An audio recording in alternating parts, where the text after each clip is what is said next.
Herzipuppi, musst du heute nicht in die Schule?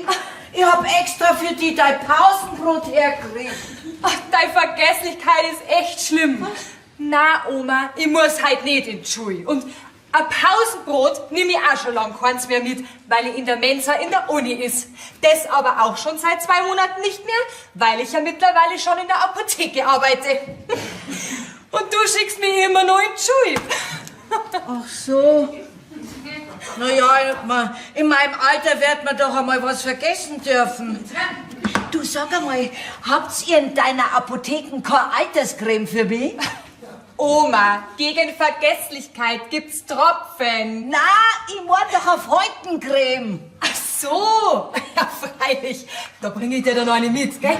Du, wenn du die eine Woche lang nimmst, dann schaust du gleich um 10 Jahre jünger aus. Ja, aber nicht, dass ich deswegen meine Rente verliere. Heute ist Montag, oder? Ach, Oma, ich hab mir heute freigenommen, weil ich was Wichtiges zu erledigen hab. So? Und darf man fragen, was? Also gut. Ich sag dir das jetzt aber nur, wenn du mir schwörst, dass du nix an Papa verrotzt. Ich kann schweigen wie ein Grab. Also gut. Eine gute Freundin von mir, die Silvia, die hat mir einen Hund versprochen. Ein Hund? Psst, ja, spinnst du? Ein Meerschweinchen, ein Hasen oder ein Nashorn, aber doch kein Hund. Du kennst doch deinen Vater. Ja, jetzt nicht so laut. Das soll doch eine Überraschung werden für ihn. Ja, die Überraschung wird dir sicher gelingen. Meinst du nicht, du hättest den Vater besser vorher gefragt? Okay, warum? Ich bin volljährig und ich hab meine eigene Bude. Da hast du zwar recht, aber deine eigene Bude hast du immer noch im Haus von deinen Eltern. Und wenn ich mich recht erinnere, gibt's in der ganzen Gemeinde keinen größeren Hundehasser als wir dein Vater. Ja, das wird sie mit der Zeit schon geben. Ach, für die Mama ist das bestimmt kein Problem. Ja, da musst du aber warten, bis sie einen ganz guten Tag hat. Oder sie ist noch vergesslicher wie ich. Du, außerdem ist das eine ganz edle Rasse. Ein Beagle. Du, bei der Polizei, da nehmen sie den sogar als Spürhund für Rauschgift her. Was haben wir bei uns da, ein Gift? Oder meinst du deinem Vater seine Reich? Oma, der Beagle, das ist wirklich eine ganz edle Rasse. Ach du, der wird dir bestimmt auch gefallen, ha? Ich weiß nicht, ich hab allweil Dackelmengen. Ja, und bei deinem Opa ist der Hund erst beim deutschen Schäferhund hochgegangen. Ja. Auf jeden Fall werde ich meine Tino heute noch abholen. Ja, das wird eine saubere Aufregung geben. Und der Haussegen wird endgültig vor die Hunde gehen. Mein Herzipuppe, magst du was essen? Kommt drauf an, was es heute gibt. Jetzt gibt's eine Nudelsuppe und heute auf die Nacht Schnitzel mit Kartoffelsalat. Oma, Suppe. Ja, dann ist ja heute Abend was vom Kartoffelsalat. Du weißt ja, ich mag kein Fleisch. So, weiß ich das. Ach ja, du willst ja schlank bleiben für deinen Lokführer von der Deutschen Bahn.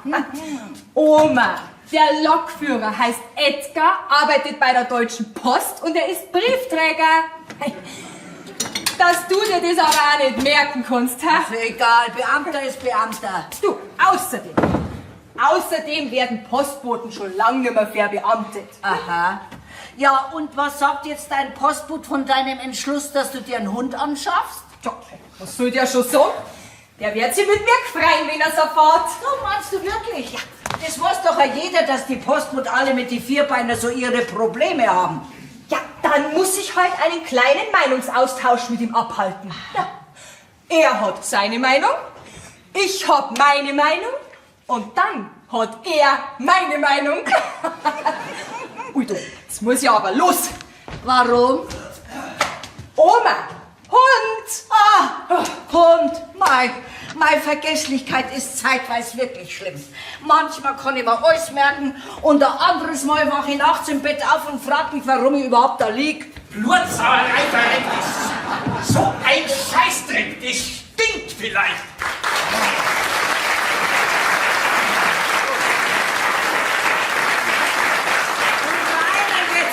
Einmal, meine Suppen stinkt doch nicht. Ja, ich red doch nicht von deiner Suppe, ich meine meine stinkerten Schuhe.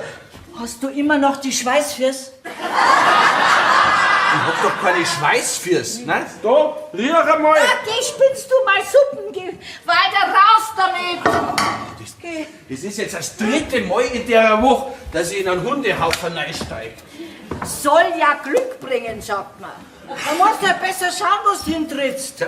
Ich schau ja, aber hinten hab ich einmal keine Augen. Wir haben ja heute beim Sommer seine Neubau-Dachbegehung gehabt, wegen seinem neuen Kamin. Ah, und da bist du in einen Hundehaufen eingestiegen. Ja, genau. Am Dach vom Neubau. Nein, wie ich wieder runter bin, ne, da hat auch gerade unter meinem Leiter ein Hund seinen Haufen hingemacht. Und da bist du eingestiegen. Ja, weil ich ja hinten nichts sehe.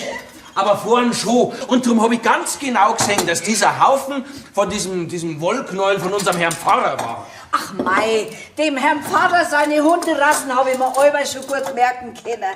Und das angebliche Wollknäuel ist ein Yorkshire Terrier und heißt Petrus. Aber so groß kann der Haufen gar nicht gewesen sein. Hast du eine Ahnung? Du kannst dir gar nicht vorstellen, was für Riesenhäufer so kleine Scheißer wie dieser Petrus vom Herrn Pfarrer machen können. Jetzt komm, jetzt beruhig dich erst einmal wieder. Schlimmer war es doch gewesen, wenn der Petrus die Leute weggezogen hätte. So, und jetzt isst was. Mir ist ehrlich gesagt der Appetit vergangen. Ich brauche jetzt eine Ablenkung. Ich bin im Garten bei meinen Rosen. Jetzt sitzt mit der Suppe allein da. Für wen koche ich überhaupt? Für uns kochst, Mama.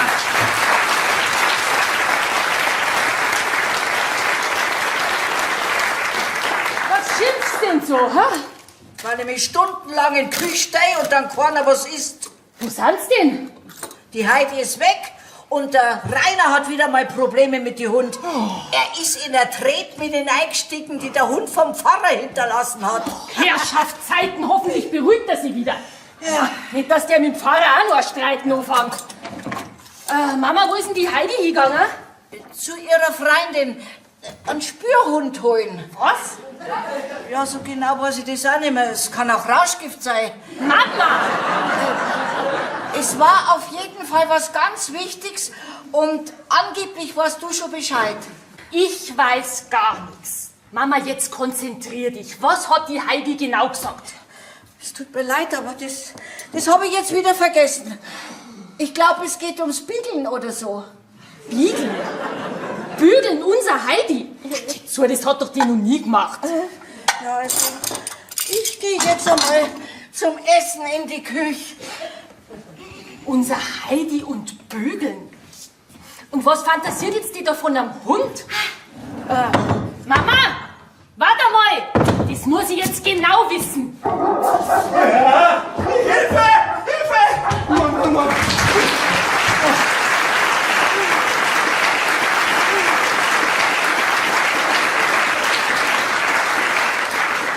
Mann, war das knapp. Das war jetzt mit beinahe erwischt. Edgar! So, was ist denn los mit dir? Das ist sein Start. Ich werde schon seit über 500 Meter verfolgt. Von wem denn? Von diesem blöden Riesenköter unserer Tierärztin. Oh, Gott sei Dank. Jetzt glaube ich, ist er weg.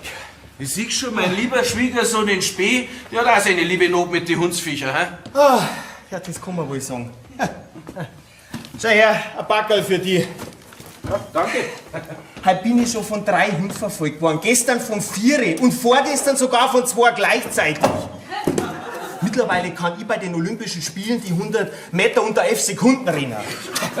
Sagt er, ich hab die Schnauzen sowas von voll. Ich kann keinen Hund mehr sehen. Ja, da können wir uns die Hand geben. Ich bin die Woche schon 3-mal in einen Hundehaufen eingestiegen. Aber ich lass mir das nicht mehr gefallen, ich mache jetzt etwas. Ich bin dabei. Und was du auch tust, ich und alle Außendienstmitarbeiter der Deutschen Post werden dich solidarisch unterstützen. Also, was sollen wir machen? Da schau her. Das ist meine Bestellung vom Spezialversand der bayerischen Rosenzüchter. Hau ab. Ja? Mit dem Spray kriegst du an jeden Hund von deinen Rosen weg. Das wird mein erster Streich. Unser erster Streich. Pass auf, ich hab vorhin mit meiner Cousine geredet. Ja, die arbeitet mit Tieren da in Rosenheim. Und die hat mir ganz gute Tipps gegeben, wie man sie am besten vor die Hunde schützen kann. Bist denn du schon mal von einem Hund erwischt worden? Nein, noch nicht, weil ich so schnell bin. Gut, kann natürlich auch daran liegen, dass ich immer zur Ablenkung ein paar Würstel mit dabei hab, die ich dann in irgendeine Ecken wirf. Was? Bloß dieser blöde Hund von der Tierärztin fällt nicht mehr drauf rein. Also, jetzt sag bloß, du gibst da nur Geld aus, dass die Hundebesitzer kein Futter kaufen müssen. Also ich an deiner Stelle, ich darf mir mal beißen lassen und da das Schmerzensgeld rausklagen. Bitte, das mache ich nicht. Am Ende kriege ich noch Tollwut. Ja, doch nicht wirklich beißen lassen. Gerade so tun wie wen, verstehst? Ach, so meinst du? Schmerzensgeld rausgelangen. Und ein paar Autogramm machen. Herrschaftszeiten, das ist eine gute Idee. Ja. Aber deine Idee mit den Würsten, die ist auch nicht schlecht. Ich werde jetzt gleich einen Hundeabwehrköder vorbereiten. Wir, gell? Was haben wir hier? Das Schnitzel da, das ist doch wie gemacht dafür. Ja, das sprühe ich jetzt mit dem Hau-Ab ein und dann lege ich es in den Garten hinaus. Ja, aber das ist doch ein Schmarrn. Überleg doch einmal. Besser was? Du darfst da Rizinusöl nehmen. Rizinusöl, Ja. das hätten wir da. Weil nämlich dann alle Hundebesitzer, wenn es nicht schnell nur Gassi gehen, die Tretminen ihrer Lieblinge in der eigenen Wohnung aufputzen müssen. Boah, bist du geschert. Sag einmal. Also, für die Idee, da spendiere ich gleich alle Schnitzel. Ja, und pass mal auf. Wenn du das Fleisch dann mit dem Zeug eingeschmiert hast, Ja? dann backelst du das wieder in das Papier vom Metzger ein. Weil nämlich dann im Ernstfall alle Beweise gegen den Metzger sprechen. Sag einmal, ja, dir ist ein richtiger Detektiv verloren gegangen. Mr. Sherlock Holmes, wir gehen in die Werkstatt, wir haben Jawohl. was zu tun. Ey, warte mal. Den Ketchup da, den werden wir auch brauchen. Ja. Du wirst nämlich jetzt gleich vom Hund von unserer Tierärztin bissen. Ah ja, genau. Also auf geht's. Sag mal's. Oh.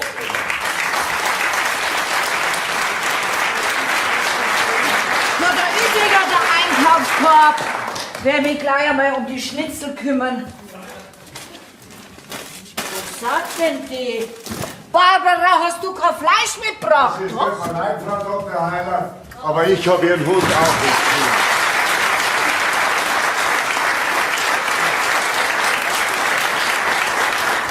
Das ist ja merkwürdig. Die Terrassentür ist beangelweit auf und niemand da. Frau Schwarz? Aber die Frau Huber hat doch gesehen, wie mein Castro da gerannt ist. Moment. Castro! Oh, da hat bestimmt wieder der Postbote das Gartentürchen aufgelassen. Ach ja, das kann sein. Ah, wir haben einen Besuch. Grüß Gott miteinander. Wir sind auf der Suche nach dem Hund von unserer lieben Frau Doktor. Ja, und den suchen Sie da bei uns? Ja, die Frau Huber hat gesagt, sie hätte gesehen, wie er über ihren Zaun gesprungen ist und hier reingerannt ist. Oh mei, die Huberin, ja, die sieht viel, wenn er Tag lang ist. Ich hab ihren Hund nicht gesehen. Oh, Castro! Castro! Und ich hoffe, mein Mo auch nicht. Ja, aber sonst ist doch so, wenn eine Frau was sieht, dann weiß doch klar jeder. Sie, gell, Herr Pfarrer, denken Sie dran, dass auch Sie ohne Frauen in der Pfarrei nicht weit kommen dürfen. Nichts für ungut, Frau Schwarz. Sie haben ja recht. Ohne Frau wäre so mancher Pfarrer auf sich selber gestellt. Ach Sie, da habe ich auch gleich ein Anliegen. Meine Haushälterin fährt doch morgen für 3 Wochen auf Kur.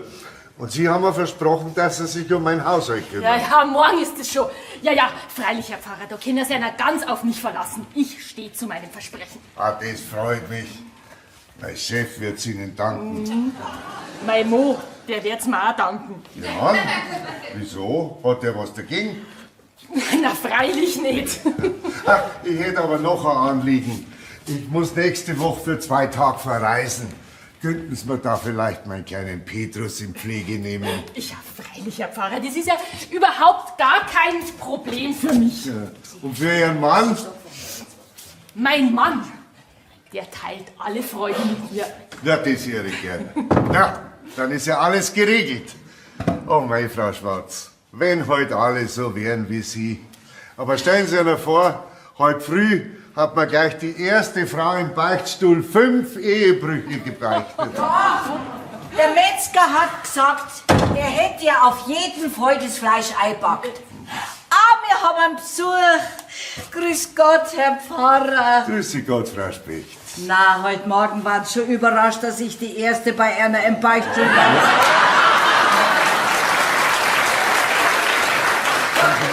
Warum haben Sie mir ausgerechnet jetzt Ihre Seitenspiel, ich meine Ihre Sünden, gebeichtet? Ach, wissen Sie, Herr Pfarrer, ich erinnere mich halt gar zu gern dran. Komisch, sonst vergisst sie mal's. Ja, ich muss dann wieder weiter. Für deine Gott, Frau Specht. Ja, für den. Segne Sie Gott. Ja, Ernerer. Frau Specht, haben Sie zufällig meinen Hund gesehen? Na, hab ich nicht. Und wenn, hätte ich es bestimmt schon wieder vergessen. Sie, Frau Heiler, Ja. Sie sind doch sowas Ähnliches wie eine Ärztin. Ja.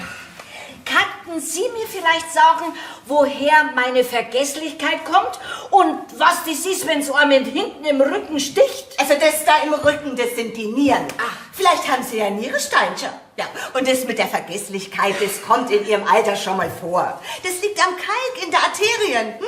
Na prima. Stein, Kalk, Wasser habe ich in die Füße. Da brauche ich zum Heiselbauen ja nur noch die Baugenehmigung.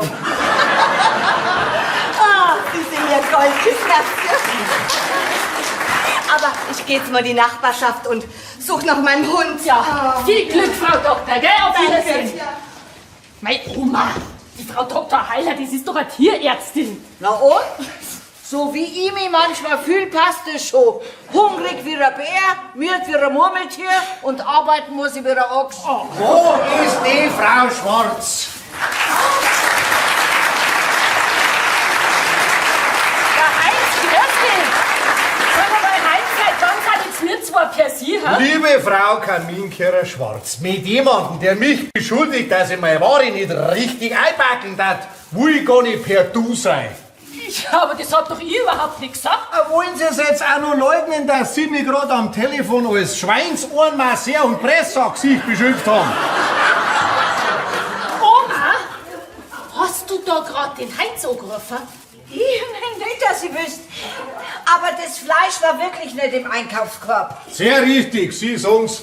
Liebe Frau Schwarz, Sie hätten mit einem Fahrrad nicht so schnell fahren dürfen. Da haben Sie 5 neue Schnitzel. Und ein altes Fleisch, das habe ich draußen am Gartenbild gefunden. Nein, Heinz, dann entschuldige vielmals. Aber das mit dem Anruf, das war einfach wirklich nicht. Sind wir wieder gut? Genau, das muss eine ganz andere gewesen sein. Sind wir wieder gut. So, jetzt muss ich endlich anfangen mit dem Kochen. Entschuldigung, angenommen. Ja, Gott sei Dank. Jetzt machen Sie sich doch nicht lächerlich. Da kann ich bloß drüber lachen. Ferner wird's nachher schon noch vergehen. Schauen Sie einmal unseren Briefträger an, wie ihr Bestie den zugekriegt hat. Moment mal. Mai Castro soll Sie gebissen. Ja, glauben Sie, der schreckt vor gar nichts zurück. Der leidet doch nicht unter Geschmacksverirrung. Da, schauen Sie mal. Ein ganz Stückel Fleisch fällt am Hintern. Oh, gut, dass Sie mir das sagen. Da brauche ich Mai Castro heute Abend nicht mehr füttern.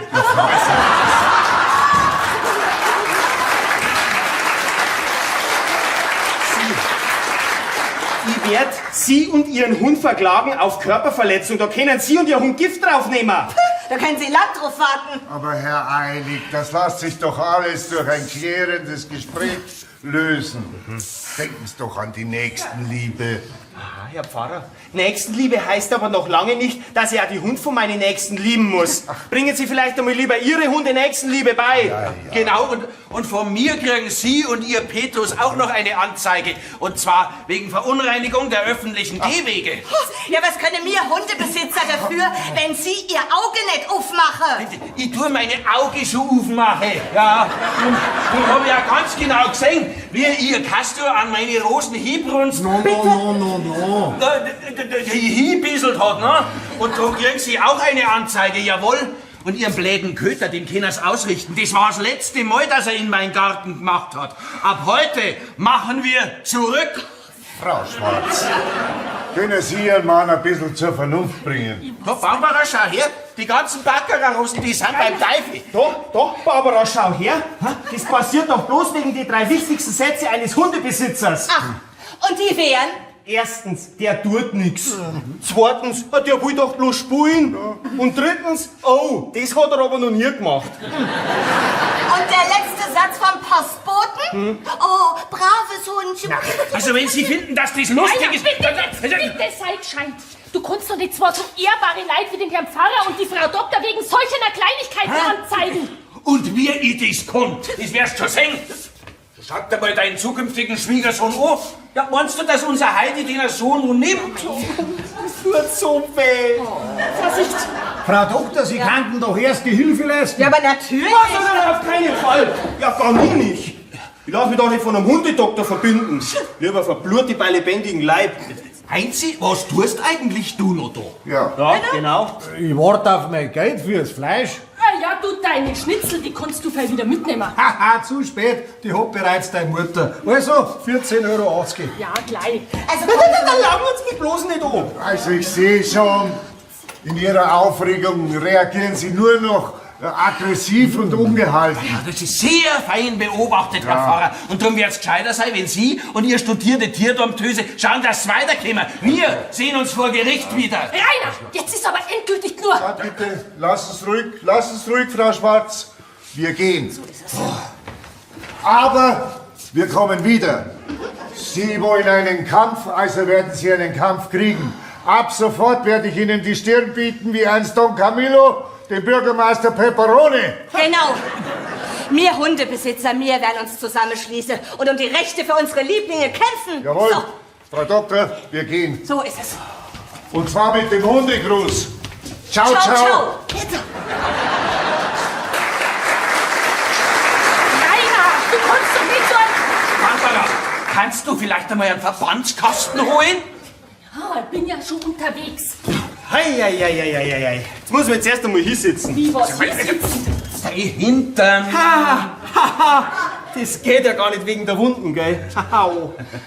Hoffentlich kriegst du kein Tollwut, weil da sind schon viele dran gestorben. Heinzi, halt dein Mai, ja? Die Sache ist zu ernst, als dass wir Witze drüber machen. Ja, genau. Wir sollten einen Antrag stellen, dass zum Schutz der Öffentlichkeit alle Hunde an die Leine müssen. Ja, genau. Und mit einem Maulkorb. Damit nicht auf fremden Grundstücken unschuldige Briefträger angefallen werden können. Heinzi, Ich weiß nicht. sag einmal, wir haben dich zum Vorsitzenden vom Haus- und Grundbesitzerverein gewählt. Auf wem seiner Seiten stehst du eigentlich? Ich weiß nicht so recht. Ich glaube eher, dass da für die Gemeinde zuständig war. Ja, genau. Und darum wirst du einen Antrag einbringen, dass die Verunreinigung von öffentlichen Gehwegen durch Hundehaufen in Zukunft unter Geldstrafe gestellt wird. Jawohl. Und dass öffentliche Hundeklos angeschafft werden. Jawohl. Und dass die Verwendung von so Schweißtütterl, Zum als Kotbeutel. Kotbeutel zur Verpflichtung wird. So viel ich weiß, gibt's da keine rechtliche Handhabe. Pah, rechtliche Handhabe. Also das kann ich mir denken, dass du auf die Seiten von den Hundebesitzer stehst, wo du mit deiner Metzgerei noch drauf verdienst. Hundeknochen, Kutteln, Hackfleisch. Also gut, ich werde mal mit den Zuständigen von der Gemeinde reden. Ah ja. Ich glaube aber nicht, dass wir da was erreichen werden.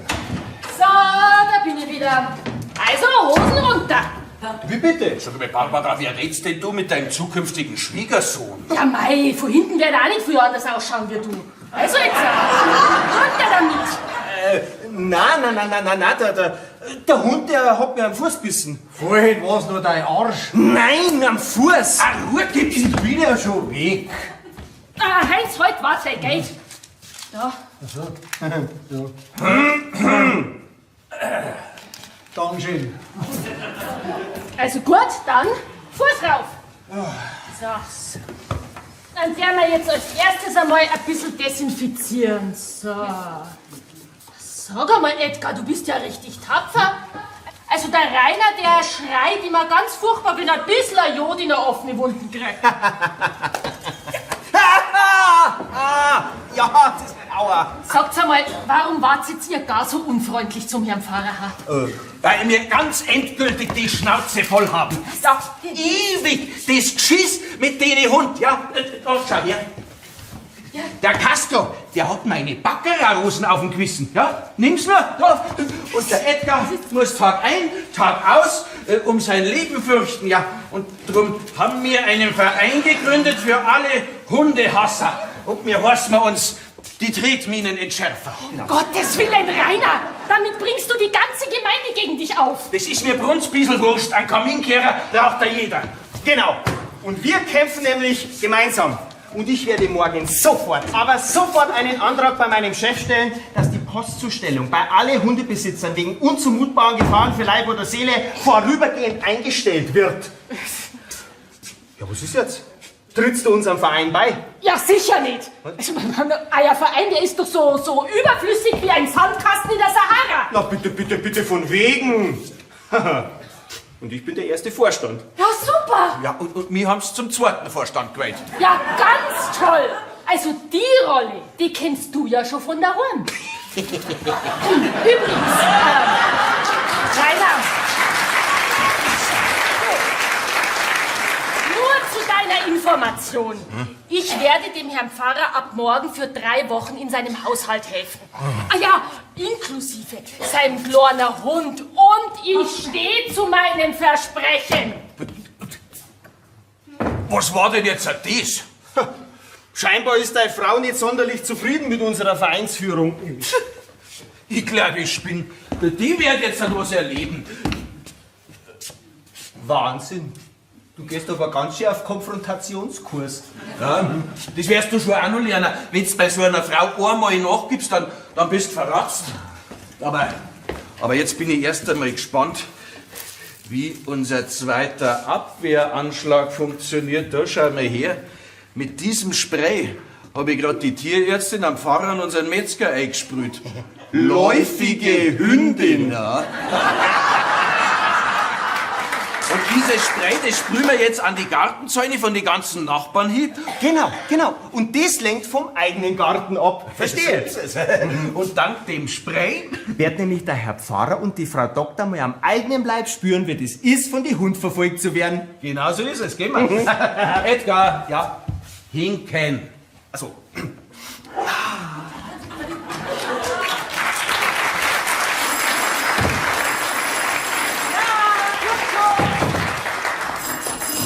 Ja, Moment. Hallo, Ja, grüß Gott. Komm mal's rein. ich war richtig bei der Familie Schwarz. Suchen Sie jemanden? Ja, angeblich soll ich da den Herrn Eilig finden. Ja, der Herr Eilig hatte es eilig und ist leider nicht mehr da. Dann hab ich ihn wohl verpasst. Ja, das kann man so sagen. Ja, prima. Können Sie mir vielleicht sagen, wo ich ihn finde? Ja, entweder steht er noch beim Arzt oder er liegt schon im Krankenhaus. Ja, oh Gott, was fehlt ihm denn? Was ihm fehlt? Ja, kleines Stinkerl Fleisch. Ja, nicht so schlimm. Er ist ein bisschen von einem Hund zwickt worden. Oh, Mist. Genau deswegen hätte ich ihn doch beraten sollen. Beraten? Wieso? Kommen Sie von einer Unfallversicherung? Na, ich komme vom Tierheim in Rosenheim. Ach, entschuldigen Sie bitte schön. Ich habe mich noch gar nicht vorgestellt. Elvira Wein. Ja, Barbara Schwarz. Dann kennen Sie sich mit Hunden aus? Ja, gut sogar. Also immer, wenn irgendwo ein herrenloser Hund rumrennt, dann werde ich von der zuständigen Gemeinde geholt, ja, um den Hund einzufangen und mitzunehmen. Eine Hundefängerin sozusagen? Na, so. Und warum sind Sie jetzt gerade bei uns? Naja, der Edgar braucht mehr Hilfe wegen die Hund. Hab ich doch gewusst, dass diese 2 Mannsbrüder mit ihrem Verein da dahinter stecken. Verein? Ich verstehe nicht ganz. Ja, das müssen Sie jetzt gar nicht so genau verstehen. Aber ich muss jetzt sofort alle Hundebesitzer in der Gemeinde warnen, weil die machen ernst. Sie müssten mich jetzt einen Moment entschuldigen, gell? Sie können gerne hier auf den Edgar warten. Auf Wiedersehen. Ja, danke, aber was mache ich denn jetzt bloß? Sie können mit mir am Tisch decken. Haben Sie mich erschreckt? Ach, das wollte ich jetzt aber nicht. Grüß, Erna. Ja. Wer sagten Sie, was wollten Sie da? Ja, also ich bin die Elvira Wein und ich suche einen Edgar Eilig. Ah, Sie suchen den Backelschlepper und Briefmarkenschlecker. Ja, ganz genau. Er ist vorhin angeblich von einem Hund bissen worden. Was, wirklich? Ja, und ist dem Hund was passiert? Wissen Sie, wo der nächste Arzt zum Finden ist? Sie müssen nämlich wissen, das Wohlbefinden vom Edgar, das liegt mir sehr am Herzen. Der liegt dir sehr am Herzen. Ja, also der Edgar und ich, wir kennen uns schon von Kindheit an. Ja, uns verbindet sozusagen eine langjährige, innige Freundschaft. Lang und innig. Ja, da wird die Heidi erfreut haben. Die Praxis vom Doktor ist gleich da ums Eck. Vielen Dank für die Auskunft. Oma, jetzt muss dein Verstand einschalten. Das mit der neuen Freundin vom Edgar darfst du auf gar keinen Fall vergessen. Am besten, ich schreib das auf. Du, wer war denn das? Heidi. Du, die Heidi. rennt ja, wie wenn es vom Hund bissen worden war. Na, die nicht, aber dein Edgar hat der Hund bissen. Was denn? Edgar? Ja, wo ist der? Ich muss ja sofort zu ihr. Das kannst dir sparen. Die, wo gerade raus ist, ist schon auf dem Weg zu ihm. Ja, was soll das bedeuten? Das soll bedeuten, die Elvira hat dein Edgar fest in ihr Herz geschlossen und hat ein langes, inniges Verhältnis. Ja, die wird eine Mund-zu-Mund-Beatmung bei ihr machen, falls er überhaupt noch lebt. Ich hab's gleich zum Doktor geschickt. Also das darf doch wohl nicht wahr sein. Doch, nimm mal. Ja, heißt das, dass du wieder nichts isst? Ja, dann eben nicht. Ja, was soll ich denn mit der Leine und dem Knochen? Ja, mei, da hängt ja ein Hundel drauf. Jetzt kommen wir, mein kleiner Süßer. Ja, wer bist denn du? Magst du ein Fressi-Fressi? Ja, wie heißt denn du, mein Kleiner? Oma, Ja, woher kommst du denn her? Schwiegermama, ist bei dir alles in Ordnung? Warum fragst du denn, mein lieber Schwiegersohn? Hä? Hast du grad mein lieber Schwiegersohn gesagt? Die muss eine Firma haben. Ich darf jetzt gern was essen. Was, jetzt schon? Das ist ja viel zu früh. Nein, das ist nicht zu früh, ich hab jetzt einen Hunger. Und wenn die anderen noch nicht da sind, dann können ja wir zwei wenigstens schon einmal anfangen. Ne? Wo sind denn die Barbara und die Heidi? Die Heidi hat Liebeskummer und deine Frau dürfte noch beim Herrn Pfarrer sein. Jesus, nein, die wird auch irgendwann einmal selig gestorben. Den ganzen Tag hängt sie im Pfarrhof rum. Oi, das schaut aber gut aus. Ja, so schmeckt's bestimmt auch. Lang genug stehe ich ja schon in der Küche. Magst du ein paniertes Schnitzel oder ein unpaniertes? Unpaniertes natürlich, da kann ich mehr essen. Bitte, dann lass das gut schmecken. Dankeschön.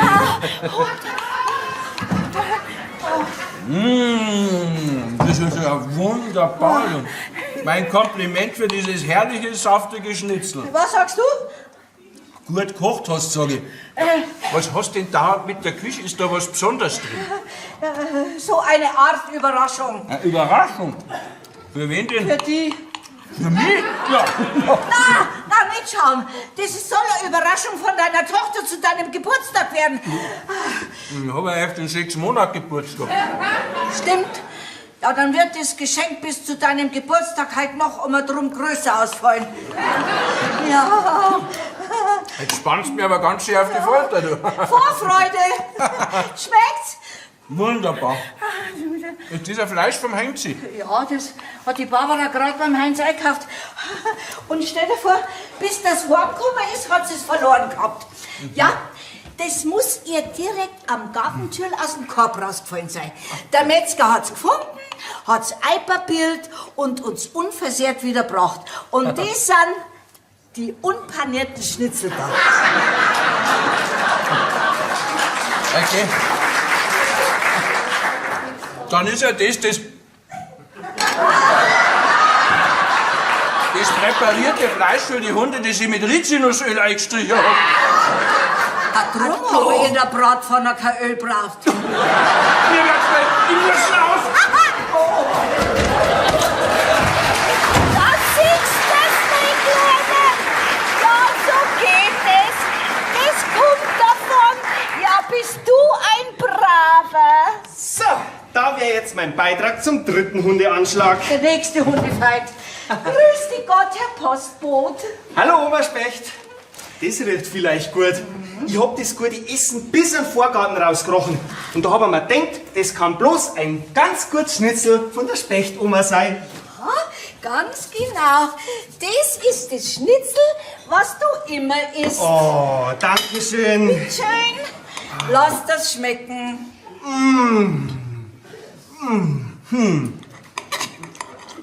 Deinem Hintern scheint's auch schon besser zu gehen, gell? Ein bisschen tut's noch weh. Aber sag einmal, isst du nicht mit? Na, ich hab beim Rainer auch bloß zugeschaut.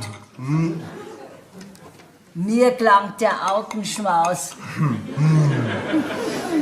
Also Oma Specht, das ist das beste Schnitzel, das ich in die letzten Jahre gegessen hab. Das Schnitzel ist auch das, was du am schnellsten verdaut haben wirst. So, jetzt lass ich dich aber mal allein. Ich möchte nicht im Weg rumstehen, wenn unser Postbote eilig seinem Namen Ehre machen muss. Dankeschön.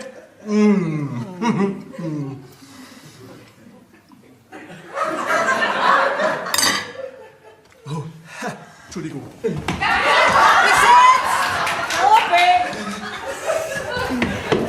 So, schau mal, mein Süßerling. Das kommt davon, wer anderen eine Grube gräbt, fällt selbst hinein.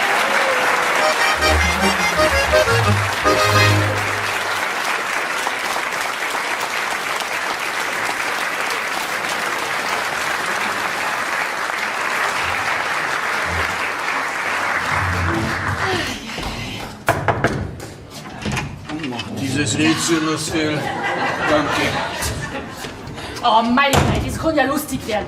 Ein Hundegegner als Mo, das Madel bringt einen Hund ins Haus und ich muss auf den Pfarrer sein Petrus aufpassen.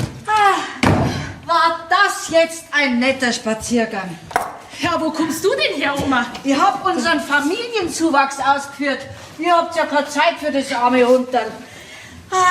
Aha, bei dir war also der Tino. Ja, gestern Abend war er bei mir im Bett, hat mir die Füße gewärmt. Heute früh haben wir miteinander gefrühstückt und dann haben wir einen 2-Stunden-Marsch gemacht. Aha, und ich hab gemeint, dir deren Füße immer so weh, wenn du länger rumlaufst. Mei, mit so einem Hunderl wird man wieder jung. Und meine Vergesslichkeit hat sich auch schon gebessert. Unterwegs haben wir den Herrn Förster mit seinem Hund getroffen. Mein Lieber, das ist vielleicht ein imposanter Vorsteher. Der Förster. Na, der Hund.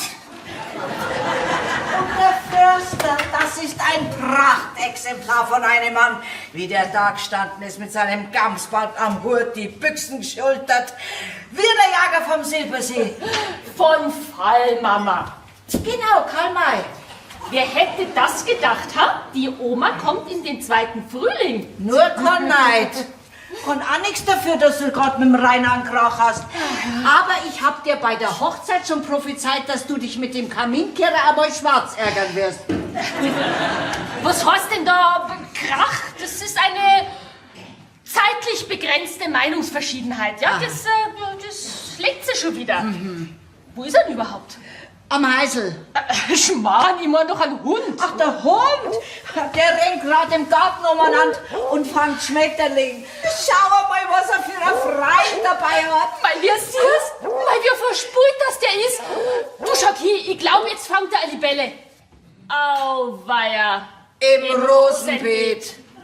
Die Rosen braucht dein Mann nimmer gießen, die sind hier. Hoffentlich hat er sie nicht wehgetan. Ja. Gestern Baccarat Rosen, heut englische Teerosen. Den darf die Heide gleich verstecken, dass er am Rainer nicht überm Weg läuft. Ja. Du, Mama, was kostest du heute eigentlich? Ich kochen? Ja, für wen denn? Die letzten Tag war von der Familie Schwarzkorner zu den normalen Essenszeiten da. Nein, ab sofort kümmere ich mich nur noch um den Fressnapf von unserem Hunderl. Jetzt trat die auch noch durch.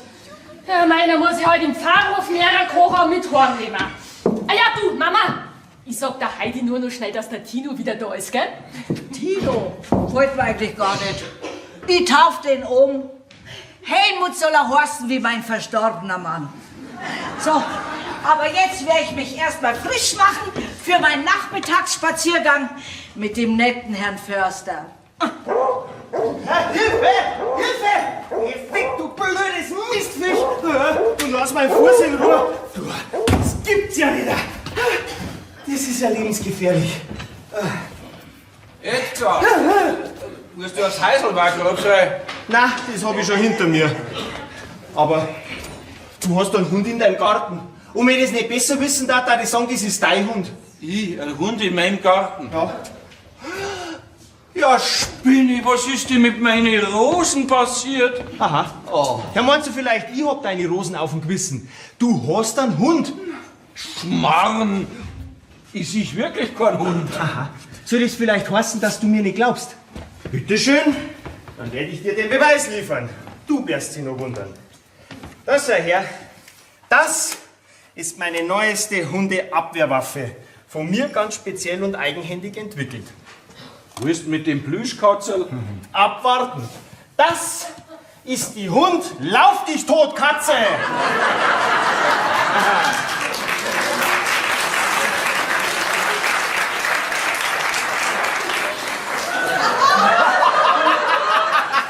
Ja, verrückt! Das ist aber Wahnsinn! Mein zukünftiger Schwiegersohn wird mir immer sympathischer. Und jetzt pass auf, jetzt werde ich dir beweisen, dass du einen Hund im Garten hast. Jetzt pass auf. So. Oh, hast du das jetzt gesehen? Ja, da ist er. Der Hund! Schau mal, wie älter der Attrappe herfällt. Ja. Das blöde Viech merkt ja gar nicht, dass der nicht echt ist. Der wäre Ja, logisch, freilich. so, Haken links rum und Haken rechts rum. Und nein, pass auf, du fährst den Fahrer von hinten um. Schon passiert. Aber geht's doch runter von mir, Frau Doktor. Oh, und die Frau Doktor liegt auf ihm drauf. Ich glaube, wir sollten uns besser aus dem Staub machen. Ja, wir haben jetzt uns. Da, Oma, schau hier, die Schenke da. Ist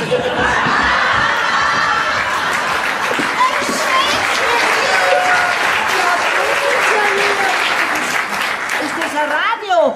Ja, wo hab ich denn jetzt mein Grün? Sag's mal. Wo ist die Fernbedienung von dem Auto? Und wem gehört die Katz? Die Katz? Keine Ahnung. Uns gehört's jedenfalls nicht. Was haben denn Sie da in der Hand, Frau Specht? Dann haben Sie die Katz gesteuert, was? Sehen Sie, Herr Pfarrer? Keiner in der Familie mag Hunde. Ach, geh, was soll denn das? Das ist ein Geschenk. Das habe ich gerade vom Rainer gekriegt. Womit bewiesen ist, dass ich recht habe. Oh, dieser schwarze Gauner steckt doch aber bestimmt hinter dem Anschlag. Ja, genau. Ihr Schwiegersohn steckt dahinter. Was soll denn das heißen? Der Rainer steckt nirgends dahinter. Der steckt seit gestern auf der Schüssel fest. Ihr Schwiegersohn übertreibt die Geschichte. Genau das finde ich auch. Heute früh hat die Katze meinen kleinen Petrus fast bis zum Herzinfarkt gebracht. Und jetzt fährt man diese Höllenmaschine im Fuß und schmeißt mich um. Und mich aber drauf. Ja. Wir haben ja fast 2 Stunden gebraucht, bis wir den kleinen Petrus wieder fit gekriegt haben. Da waren Sie aber ganz schön dumm, Frau Doktor. Hätten sich nicht so beeilt, hätten Sie 4 Stunden in Rechnung stellen können. Frau Specht, wenn Ihr Schwiegersohn so weitermacht, dann nimmt das noch ein böses Ende. Ja, unsere Herrgottsgeduld ist nämlich jetzt ausgereizt. Wir sahen uns gezwungen, eine Interessengemeinschaft zu gründen, die sich für die Rechte der Hunde einsetzt. Ja, weil es kann ja nicht sein, dass die Hundebesitzer andauernd diskriminiert werden.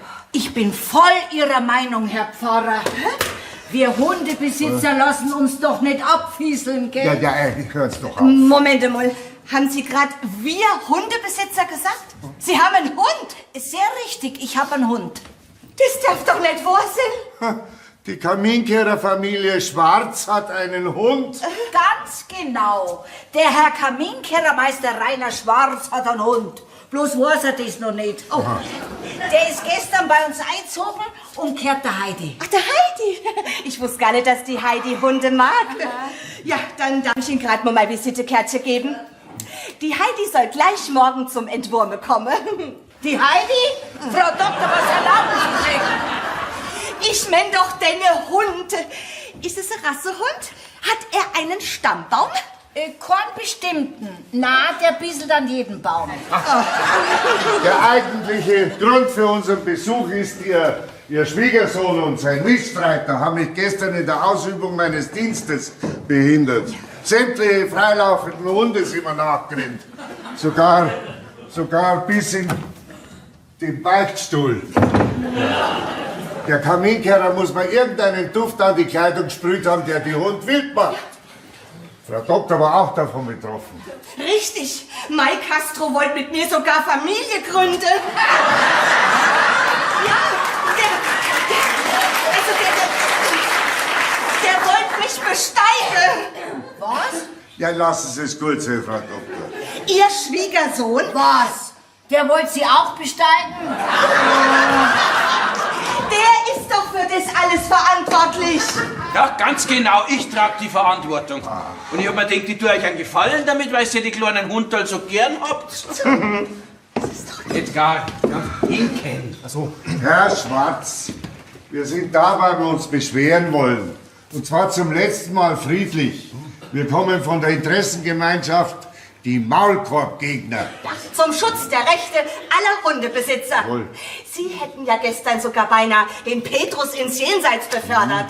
ist der nicht schon in der Bibel gestorben? Ach, die Frau Doktor meint doch meinen Hund. So. Ja, der ist heute von dieser ferngesteuerten Mörderkatz fast bis zum Herzinfarkt gejagt worden. Von dem Plüschkatz halt doch. Ein Blüschkatz. Ja, gehen Sie, Herr Pfarrer, das grenzt ja an ein Wunder.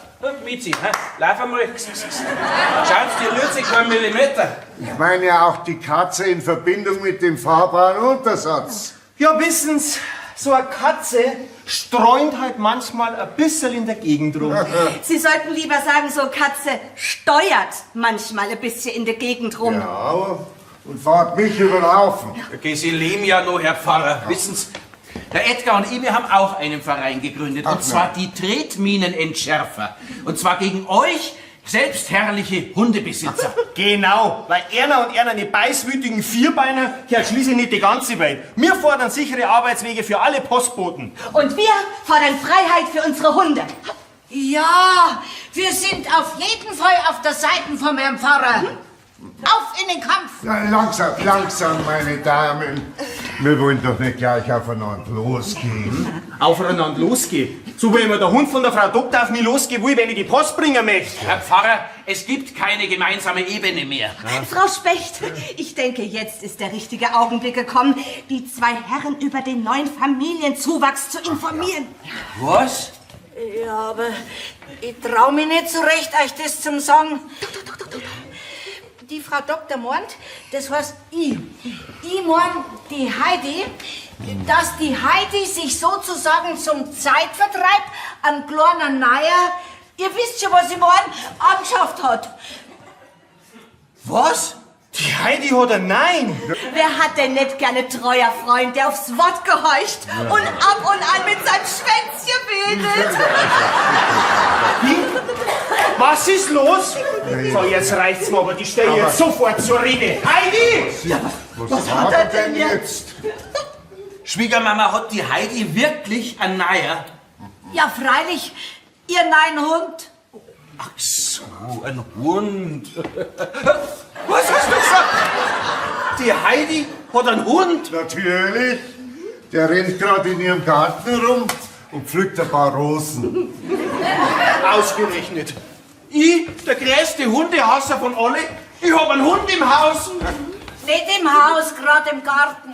Wenigstens hat er es gleich kapiert. Ja, sehen Sie, lieber Herr Schwarz, unser Herrgott hat heute ein Herz für alle Wesen auf der Welt, sogar für Sie. Jetzt lassen Sie uns doch den Streit zwischen Maulkorbgegnern und Tretminenentschärfern begraben. Also Rainer, ich kann dir sagen, das ist vielleicht ein lieber süßer Räuber. Ein lieber süßer Reiber? Schwiegermama, der fliegt raus, bevor er überhaupt herin war. Und Ihnen, Frau Veteranin, möchte ich den guten Rat geben, gänger's lieber, sonst fliegen Sie auch. Und jetzt zu Ihnen, Hochwürden. Sie können vom Glück reden, dass Sie der Pfarrer sind, weil sonst, da hat die mir jetzt total vergessen. Ja, der Kass ist noch nicht bissen. O Herr, lass Gras wachsen. Die Rindviecher vermehren sich.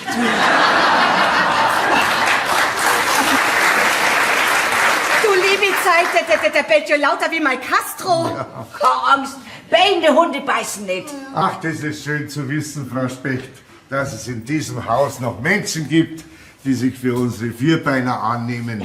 Ich schließe mich den Worten des Herrn Pfarrers an. Frau Specht, Sie und die Heidi halten in dieser hundefeindlichen Männergesellschaft die Stellung. Wir zählen auf Sie. Da können Sie sich drauf verlassen. Vielleicht könnten Sie ja für uns als Spionin arbeiten, hm? Ja, So wie der 007. ja. Ja, genau. Weil die zwei, die planen bestimmt noch mehr. Ja. Also, Frau Specht, Sie halten Augen und Ohren offen und berichten uns dann über die Aktivitäten von den Zweien. Freilich, Herr Pfarrer, das mache ich doch gern. Für Sie tue ich doch fast alles. Auf mich können Sie zählen. Die Oma 007 wird Sie nicht enttäuschen. Sehr gut. Gottes Segen ist Ihnen gewiss.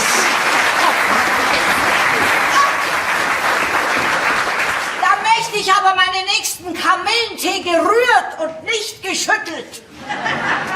So, jetzt wird's aber Zeit, dass ich zu meinem Rendetzwutz komme. Sonst muss der Förster noch auf mich warten. Helmut, jetzt kommst nicht mit der Oma weg. Morgen kämen wir wieder, gell, Burschi? Was regst denn du jetzt eigentlich so auf? Ich hab viel mehr Gründe. Komm, lass mir doch mal Ruhe. Edgar, ich hab keinen neuen Freund, glaub mir's. Ja, wie kommst denn du da überhaupt drauf? Ach komm, ihr Weiber, ihr seid doch alle gleich. Kaum traut man euch einmal den Rücken zu, schon hintergeht's ihr uns. Moment einmal, gell, wo wir gerade dabei sind. Dann erklär du mir doch lieber einmal dieses Verhältnis zu dieser Elvira. Die Oma hat gesagt, ihr werdet ein Herz und eine Seele. Und dass sie sehr um deine Gesundheit besorgt sei. Was? Die Elvira? Okay, das ist doch mein... So, die Schulfreundin von mir. Ach so, und deshalb war sie gestern rein zufälligerweise bei uns hier im Haus. Na und? Edgar, Edgar, ich hab keinen neuen Freund, jetzt glaub mir's halt. Jetzt komm, jetzt lass uns wieder vernünftig sein, ha? Ja, aber wenn das jetzt alles nicht wahr ist, warum sagt denn dann die Oma, dass du ein Nein hast? Was ein Nein sagt? Mei, jetzt weiß ich, wen sie meint. Ja, sie meint den Tino. Also doch, Tino, so heißt er also. Tino, mein Hund. Was ist los? Was, du hast einen Hund? Das ist ja noch schlimmer. Das ist schlimmer als ein anderer Mann? Edgar, das ist bloß ein ganz kleiner. Ha? Die hat einen Hund?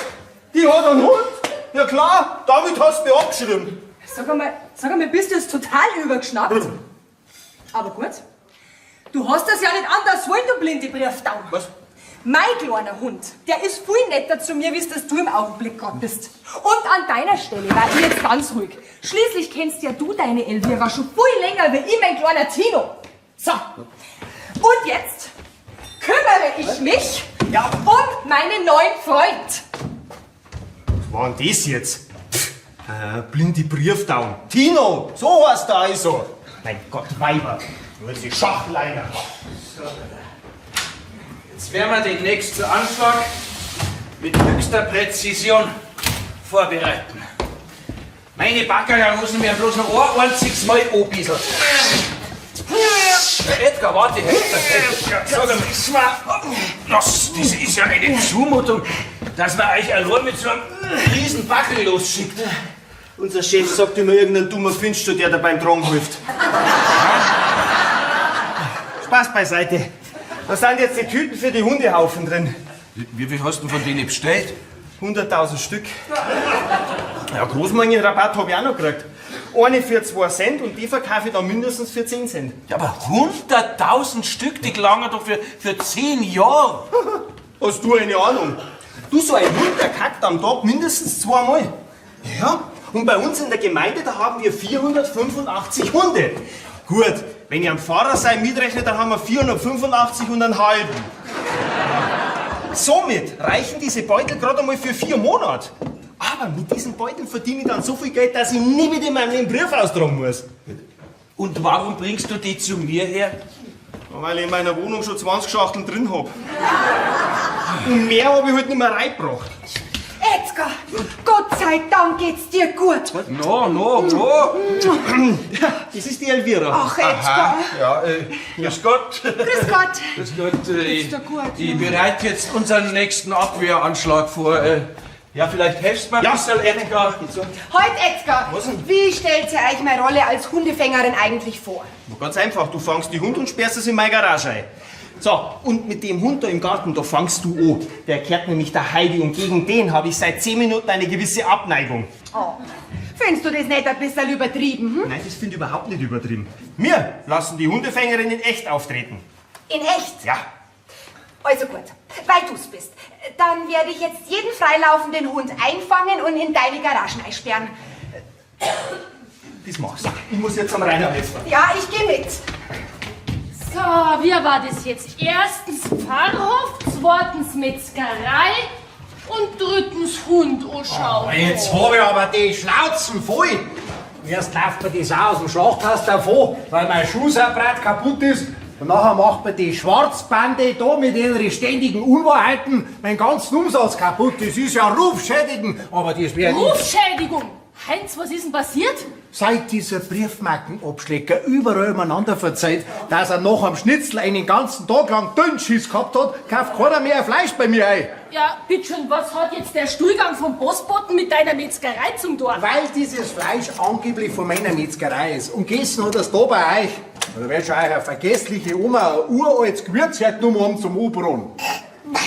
Jetzt geht ja mir ein Licht auf. Da hat ja der Edgar auch was von dem Rizinusschnitzel erwischt. Rhinoceros-Schnitzel. Du, ich verkauf bloß Fleisch vom bayerischen Rind. Sag einmal, merkst du jetzt mir auch noch einen Impo? Port. Jawohl, Skandalo-Hänger, hä? Rizinusschnitzel. Mein Mo und der Edgar, die haben doch ein präpariertes Fleisch als Köder für die Nachbarshunde ausgelegt. Ja, und weißt du, dass du draußen am Gartentür gefunden hast und wieder zurückgebracht hast? Haben sie es selber gegessen? Das zieht denen zwar recht. Ich hab ja gleich gewusst, dass meine Metzgerei unschuldig ist und dieser Backerl schon klar nur Unwahrheiten verzeiht. Aber Barbara, ich sag da was, ich mach vielleicht was mit. Und dann sind wir gestern auch noch alle Hund nachgerannt. Weißt, riechst halt schon immer ein bisschen arg nach Wurst. Du, apropos Wurst, ich war jetzt sowieso gerade auf dem Weg zu dir ins Geschäft, weil ich brauche noch ein bisschen was für den Herrn Pfarrer und für meine 2 Hunde. Was? Du hast 2 Hund? Jawohl. Das ist mir rein. Du sag einmal, sind das große Hunde, weil dann haben sie nämlich einen Mordshunger. Jawohl. Okay, weiter gehen wir. Jetzt hab ich 2 Hund. So, die kriegt jetzt mein kleiner Tino und dann richte ich ihn auf den Postboten ab. Tino! So, das hätten wir. Jetzt können wir diese ekelhaften Treiber im Biesler. Papa! Papa, was hast du mit meinem Tino gemacht? Tino? Kenn gar keinen Tino. Magst du mir den einmal vorstellen? Der ist weg!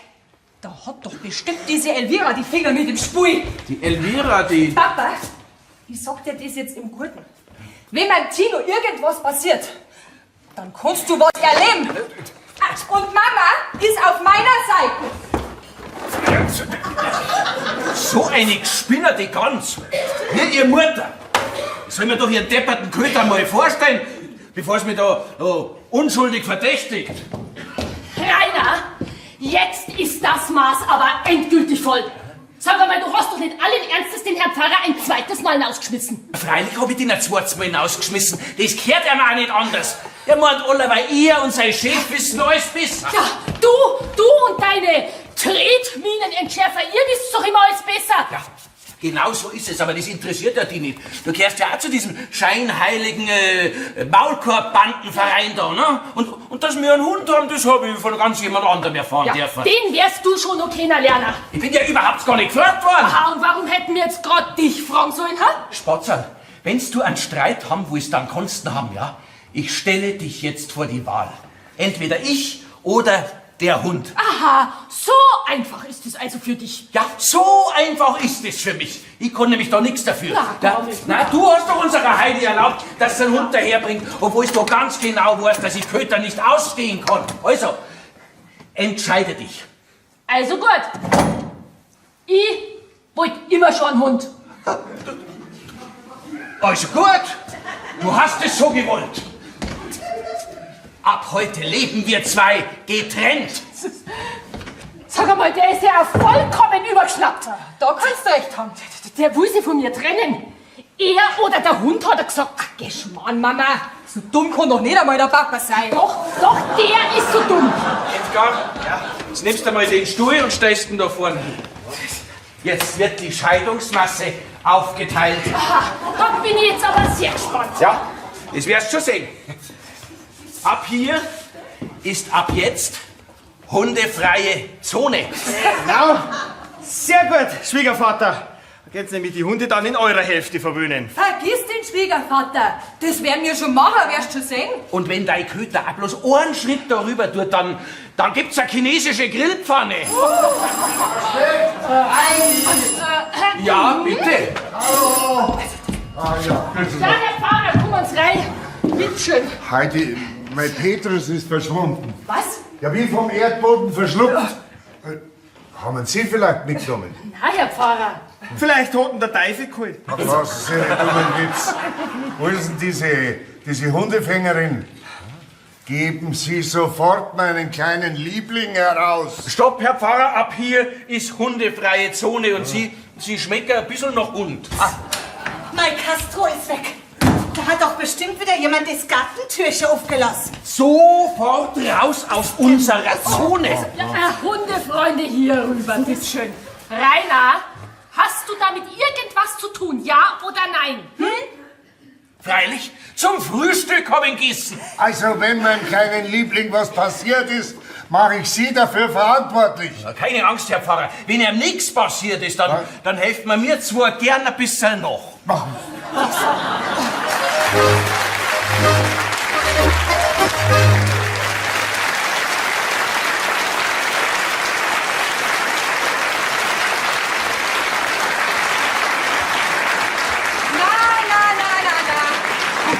das gestern los, ha? So wie mein kleiner Tino und hinten nicht. Verdächtiger Papa und ein Edgar. Und dabei schlaft er seelenruhig im hintersten Eck von die Teerosen. Du kleiner Lauser, du, ha? Oh, Mama, du, ich brauche jetzt dringendst einen Kaffee. Ja. Ich glaube, ich habe seit 10 Jahren nicht mehr im Schlafsack geschlafen. Und das alles bloß, weil mir der Papa nicht ins Schlafzimmer reinlässt, weil das auf seiner Seite drin ist. Oh mei, ich hoffe ja nur, dass uns der ein Sondernutzungsrecht für die Haustür erteilt. Sonst können wir in Zukunft zum Küchenfenster aussteigen. Entspann dich, Mama. Ich werde jetzt am Papa einen tierischen Morgenweckdienst bereiten. Ja, Heidi, wo gehst denn du hin? Du gehst ja auf die feindliche Seite. Mama, ich werde jetzt deinem verehrten Gatten etwas den kleinen Tino näher bringen. Ja, der darf jetzt am Papa aufwecken. Ja, es heißt doch, schlafende Hunde soll man nicht wecken. Ja, aber vielleicht kann man ja Schlafende mit Hunden wecken. Ha? Jetzt weiß ich gar nicht recht, was du willst. So, Papa, jetzt kommt dein kleiner Morgenweckdienst. Da schau her. Oh mein Gott. Der wird jetzt dann gleich wie von der Tarantel gestochen aus dem Bett hupfen. Und der Tino wird gleich bei ihm im Bett drin liegen. Dann gute Nacht, du. Der wird sich freuen, wenn ihm der Tino das Gesicht abschlägt. Ui, du. Und das macht er ganz bestimmt. Ich hab nämlich am Papa gestern unter das Kopfkissen noch einen Hundekuchen reingelegt. Und jetzt hast du ihn eingesperrt. Wenn der aufwacht, der fällt da sofort wieder in Ohnmacht. Einen wunderschönen guten Morgen, meine lieben Mitstreiterinnen. Guten Morgen. Habt ihr auch so gut geschlafen wie ich? Frage nicht, es war furchtbar. Also lang mache ich das Fall nimmer mit. Du, Oma, wo kommst jetzt du eigentlich her? Ich habe eine wunderbare Nacht hinter mir. Ich fühle mich so richtig pickelwohl. Warum? Wo hast du denn rumdrin? Nur beim Herrn Förster. Beim Förster, da schau her, die Oma auf der Pirsch, ha? Wir waren die halbe Nacht im Wald auf dem Ansitz. Sei Bixen immer parat, aber es hat sie nichts gerührt. Ja, aber wo ist mein kleiner Reiber? Den haben wir zum Rainer ins Zimmer gesperrt, zum Aneinandergewöhnen. Was seid ihr denn verrückt worden? Das kennt ihr doch den armen Kerl nicht antun. Hey, das wird der Papa schon überleben. Papa, ich meine einen Hund.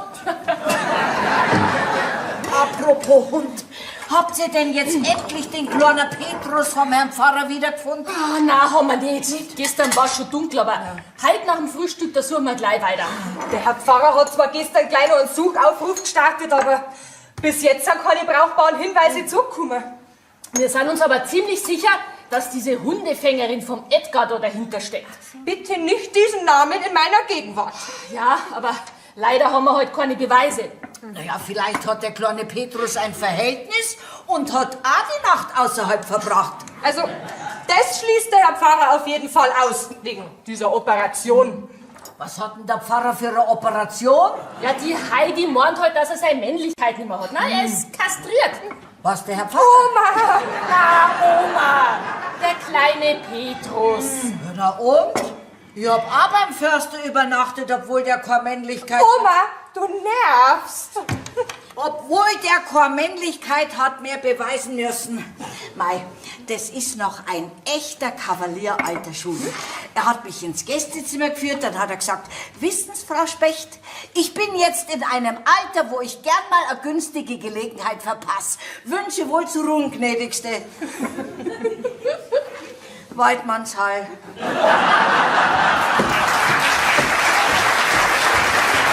Also, langsam mal mal verschont diese Gedanken um die Oma.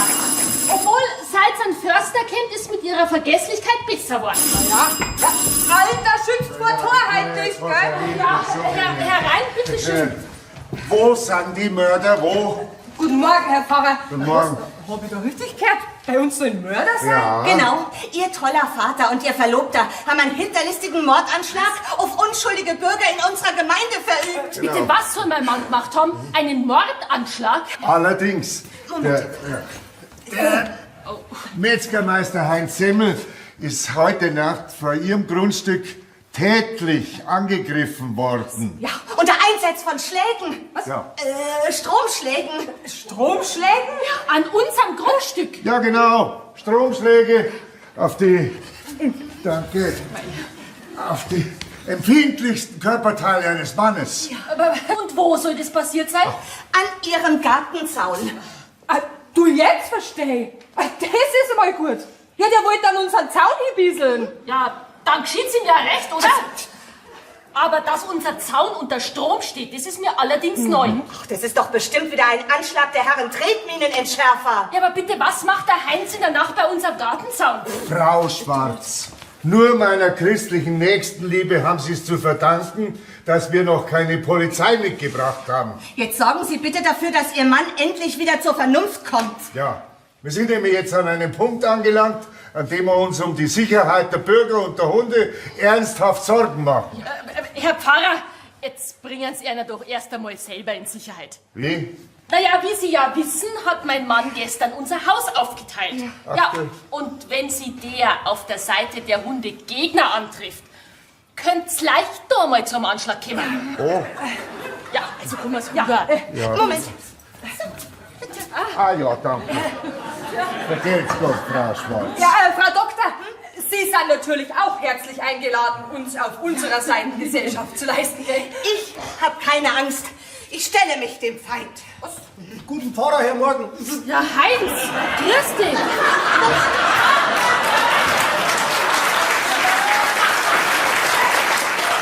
Bitte, schauen Sie sich den armen Kerl an, der ist ja vollkommen verwirrt. Nein, ich habe ihn nicht verirrt. Ich bin der Märchenprinz. Ich bin der Märchenprinz. In der Provinz bin ich der Märchenprinz. Na, servus. Ja, der ist ja vollkommen gaga. Oh, was sehen da meine entzündeten Ohren? Wollen wir nicht ein Schwänzchen tragen? Er meint wohl Tänzchen wagen. Der steht ja immer noch unter Sturm. Oh mein Gott, was hat denn mein Mutter wieder angerichtet? Das kann doch der nie wieder gut machen. So, mein Helmusili, jetzt gehen wir Gassi. Oma, tausendmal berührt, tausendmal ist nichts passiert.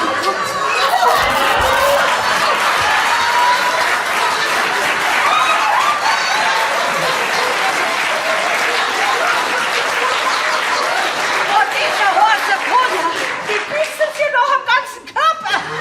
Hey, da kann der Förster aber einpacken mit seiner Schrotflinten. Semmel, sag ich bloß, Sie stehen auf reife Frauen. Ja, Geh bloß weg von dem, sonst kriegst du noch mal einen Schlag. Schlag. Ja, was soll denn das heißen? Ich hab doch keinen Schlag. Nein. Schreib dir das einmal hinter deine Ohren. Mama, die Heidi, die meint doch nur, dass der Heinz unter Hochspannung steht. Ach so? Und ich hab gemeint, das ist wegen meiner attraktiven Erscheinung. Jawohl, erscheine, du Geist, der Geist. Das hat, was Ihr Mann da angerichtet hat. Herr Semmel, die Nacht ist aufwachen. Jetzt geht's wieder an die Arbeit. Oh, da ist ein Nachbar. Ich bin der Prinz. Beruhigen Sie sich nur wieder. Wir bringen Sie jetzt heim. Ich mag aber nicht ins Heim. Nein, wir erzählen Ihnen, was passiert ist, Herr Semmel. So geht's ja. Oh mein, Gott sei Dank. Gott sei Dank ist da nicht noch was Schlimmes passiert. Ich hab schon gemeint, der darf gar nicht mehr werden. Du, das war uns jetzt gerade noch abgegangen. Der Heinz hat einen Dachschaden. Da hätte der Papa ja sauber zahlen dürfen. Ich weiß immer noch nicht, was hier eigentlich wirklich passiert ist. Kann mir vielleicht einmal einer von euch aufklären? Meine Mama, ich weiß ja selber nicht.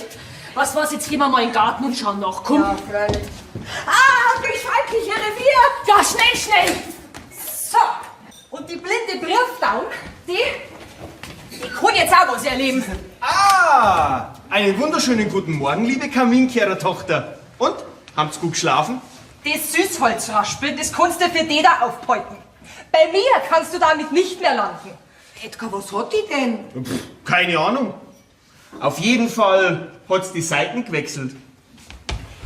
Hab ich nicht. Ich war da lediglich zu Besuch. Sag mal, wisst ihr eigentlich, was ihr da habt? Ihr hättet fast ein Menschenleben auf dem Gewissen. Hab ich schon gehört? Aber der ist doch selber schuld. Du, das war eine reine Aktion zur Selbstverteidigung gegen Sachbeschädigung. Sehr richtig. Außerdem hätte er ja bloß lesen müssen. Die Warnschilder am Zaun waren ja groß genug. Da steht, Hunde, die lesen können, bitte hier nicht pinkeln, der Zaun steht unter Strom. Genau. Und hätte er nicht so viel gesoffen, dann hätte er es auch noch lesen können. Ja, und es war gar nichts passiert. Was mischen denn Sie sich da jetzt überhaupt ein? Sie haben ja anscheinend gar kein Herz, ha? sich an so kleine arme Hunde zu vergreifen. Reden wir jetzt vom Hund oder vom Metzgermeister Semmel? Naja, wer ja auch mit so jemandem liiert ist, der kann ja auch gar kein Herz haben. Ho. Du bist aber heute mal wieder freizügig mit deinen Komplimenten. Du hast aber nicht vergessen, dass wir über 5 Jahre ein Paar waren. Waren. Genau so ist es. Waren. Aus, Schluss und vorbei. Zauber. Das hat gesessen. Die Beziehung, die kann ich wohl endgültig vergessen. Im Gegenteil. Wenn die Heidi kein Interesse mehr an dir hätte, dann darf's niemals so eifersüchtig reagieren. Kannst vielleicht du einmal mit ihr reden? Dir glaubst die Wahrheit vielleicht eher als wir mir. Wenn ihr Mannsbilder einmal ein Gefühl zeigen sollt, dann darf ich am liebsten in ein Mausloch verkriechen. Feigling. Oh. Aber dann bist du mir auch einen Gefallen schuldig. Ja. Gott nochmal. So ein Mist. Wenn ich früher wusste, dass ich wegen diesem blöden Hundestreit die Heidi verliere, dann hätte doch ich niemals den Vorstand dieses Tretminen-Entschärfervereins übernommen. Auf! Pfui! Hörst du auf! Das soll aber nichts geschieht uns lecker! Warte, was ist denn los? Weil gehst du weg, du Saufi! Mein Dank, du hast mir das Leben gerettet. Keine Ahnung, irgendjemand hat den Hund da zu mir in das Zimmer und dann die Tür zugesperrt. Ja, da hupft er ins Bett und schlägt mir das Gesicht ab. Ja, Freude doch. Da kannst du die Morgenwäsche sparen. Du kannst dir deine depperten Witze sparen da. Verzeih mir lieber mal, ob unser Falle schon funktioniert, unser Nein. Ja, einen hat schon erschreckt. Bloß war das nicht der Hund, sondern der Heinzi. Heinzi? Ja. Na, das war aber nicht geplant. Na bitte sag nicht, der hat... Ist er... Nein, nur keine Angst, der lebt schon noch. Er steht jetzt bloß ein bisschen unter Strom. Aber sag einmal, Rainer, meinst denn du nicht, dass wir das Ganze da mit diesem Verein nicht ein bisschen zu engagiert angegangen sind? Na, wirklich nicht. Man bieselt einmal nicht an fremde Gartenzäune hin. Du hast ja recht. Aber der Pfarrer, der spricht jetzt von einem versuchten Totschlag. Der Pfarrer, der kommt immer am Aschermittwoch besuchen, ja. Wir müssen jetzt hart bleiben, sonst war alles umsonst. Ja, und Jetzt fliegt diese Flohschleuder da raus, den schmeiß ich raus. Gehst du raus aus meinem Bett, du Malefiz, du! Sag mal. Schafft Zeiten noch mal. Ja, warum dauert denn das so lang?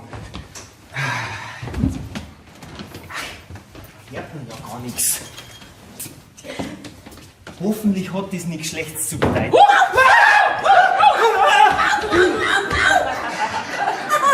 Sag einmal, spinnt's ihr? Ja, seid ihr komplett übergeschnappt? Ja, mir sonst oder Schrecker? Ja, da kannst du mal selber fühlen, wie das ist, am Attentat zum Opfer zu fallen. Und was ihr da draußen an den Zaun hingebaut habt, das gleicht ja einer Selbstschussanlage.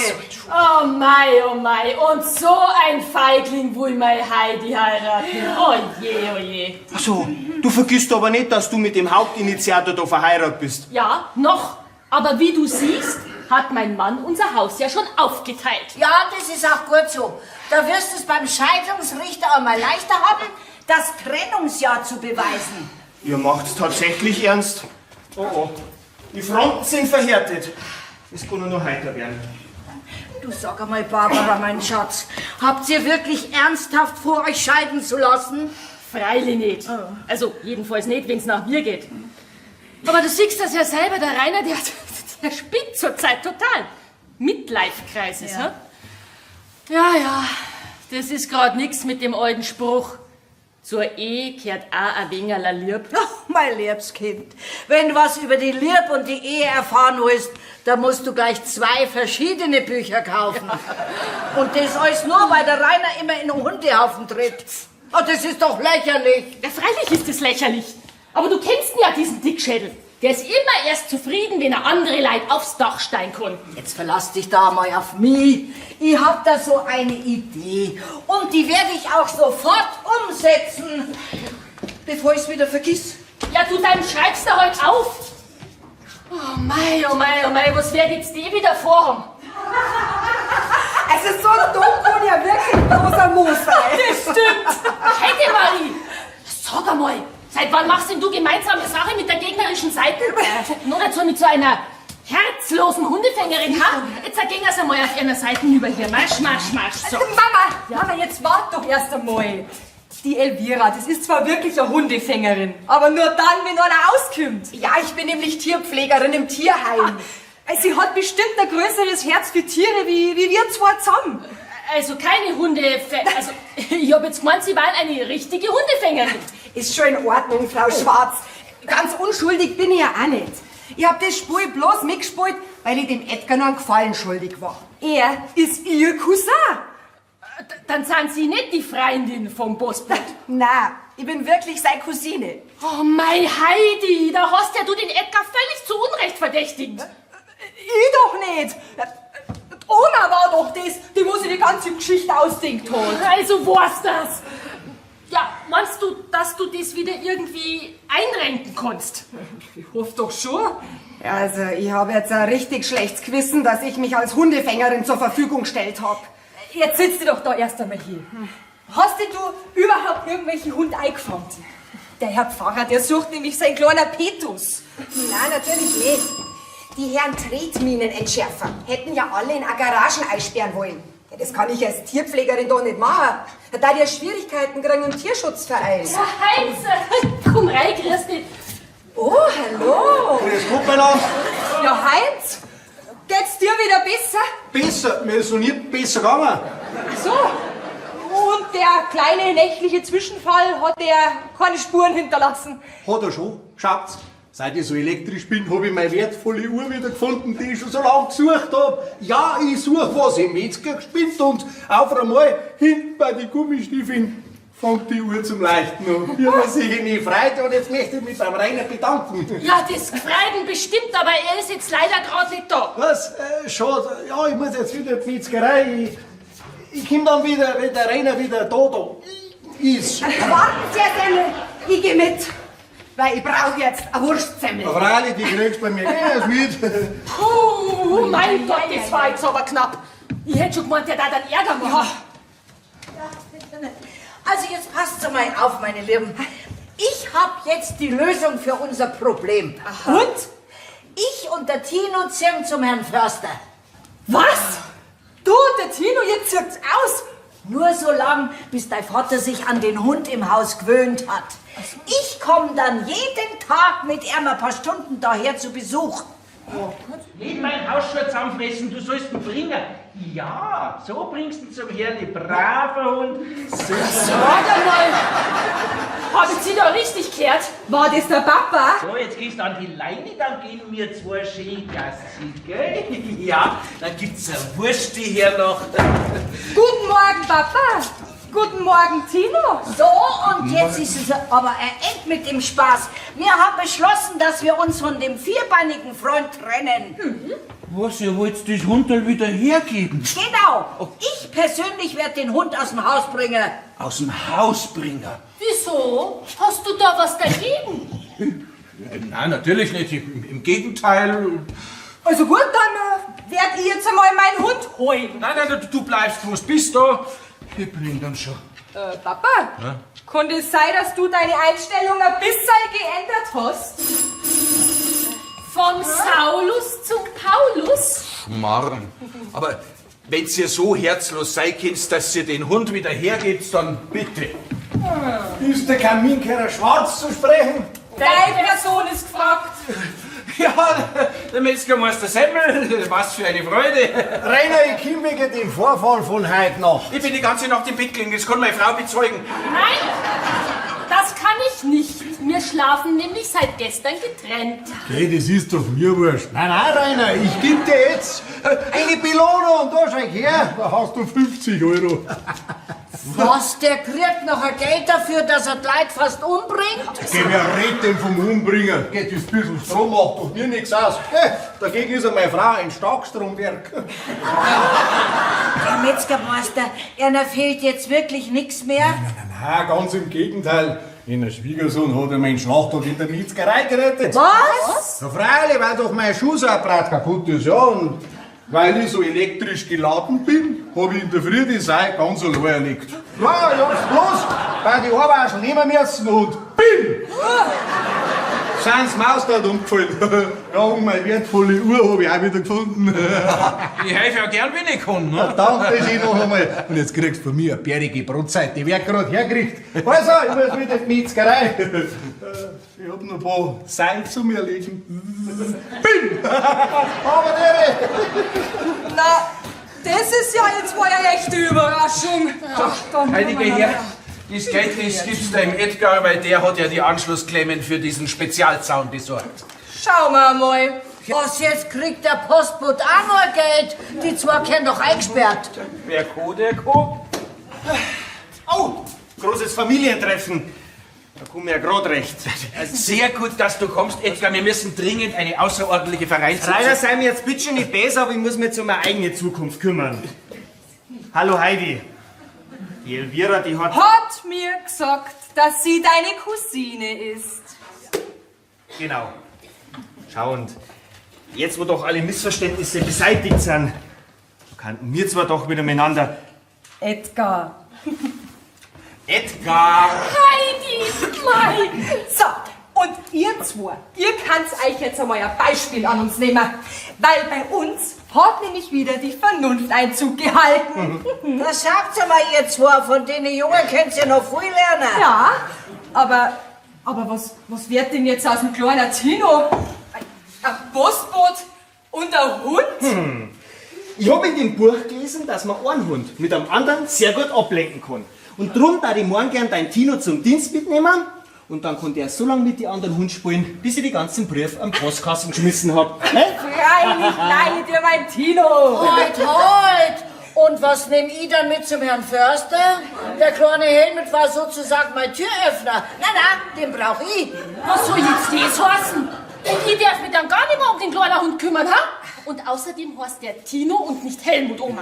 Jetzt Moment einmal, noch bin ich der Familienvorstand. Also bestimme ich, was mit diesem süßen Kleck, mit dieser Flohschleuder da vorne passiert, ne? Da schau her, Rainer. Da kannst du dir mal über die Flohschleuder und deren Vorlieben informieren. Ja, komm's rein. Bitte. Da schau her, Familienfeier. Na, das kannst du so sagen. Die jungen Leute feiern Verlobung. Fein ist gut, gell, Elvira? Da schau her, hast deine Brotzeit. Danke schön.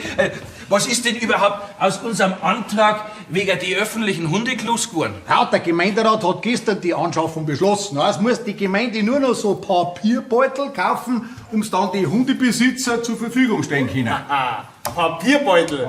Kotbeutel für Hundehaufen. Da hätte ich ein tolles Angebot für die. Rainer, Barbara, was ist mit euch? Wollt ihr euch nicht auch mal in der Mitte treffen, was? An mir soll's nicht liegen. Ich habe diese trennende Mitte hier nicht erzeugt.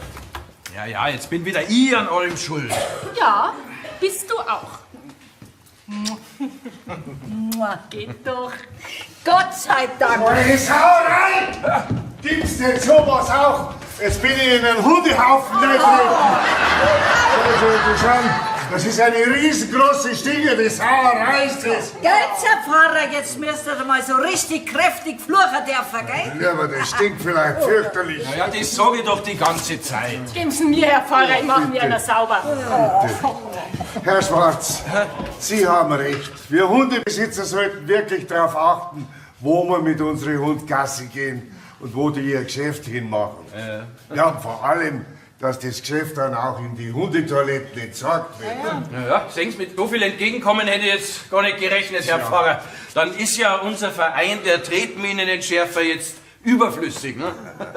Und ganz ehrlich gesagt, so richtig greiselig finde ich ja den Hund gar nicht mehr. Ich kann mir vorstellen, dass wir da zwei richtig gute Freunde werden. Ha? Schlag einmal ein, Tino.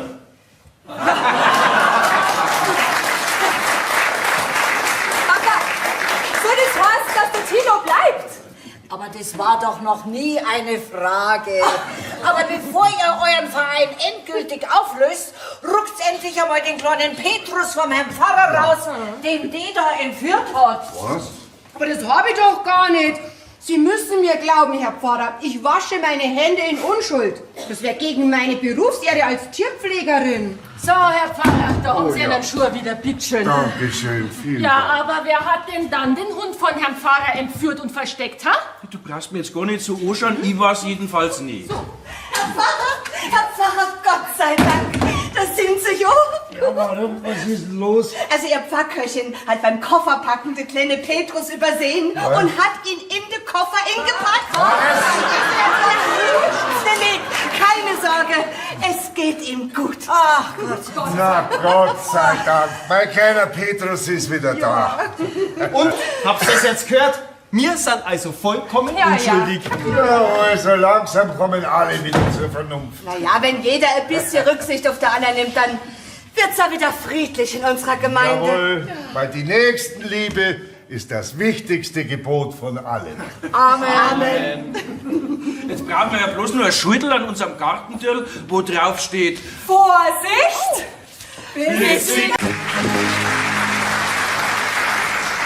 Und nochmal ein Trumpf. Und nochmal ein Trumpf. Diesmal Putzbücher bist besser gegangen mit deinem ewigen Aufsparen. Ja, was hältst du denn auch den Zehner zurück, wenn du schon siehst, dass ich das auch nicht hab? Woher soll ich nie das wissen? Ja, wenn ich vorher schon den Ober zugegeben hab. Beim Kartenspielen heißt denken. Jawohl, denken. Dadurch unterscheidet sich der Mensch vom Affen. Ja, wisst was, habt's mir doch gern. Ja, wenn einer seine Gedanken immer woanders hat, dann muss er ja verlieren, das ist doch klar, gell? Wo schaust du noch den Augenblick zum Fenster aus? Geh, 4:30 ist schon. Um 4 war der Segen aus. So lange ist er noch nie ausgeblieben. Wer? Ja, wer? Die Ziele?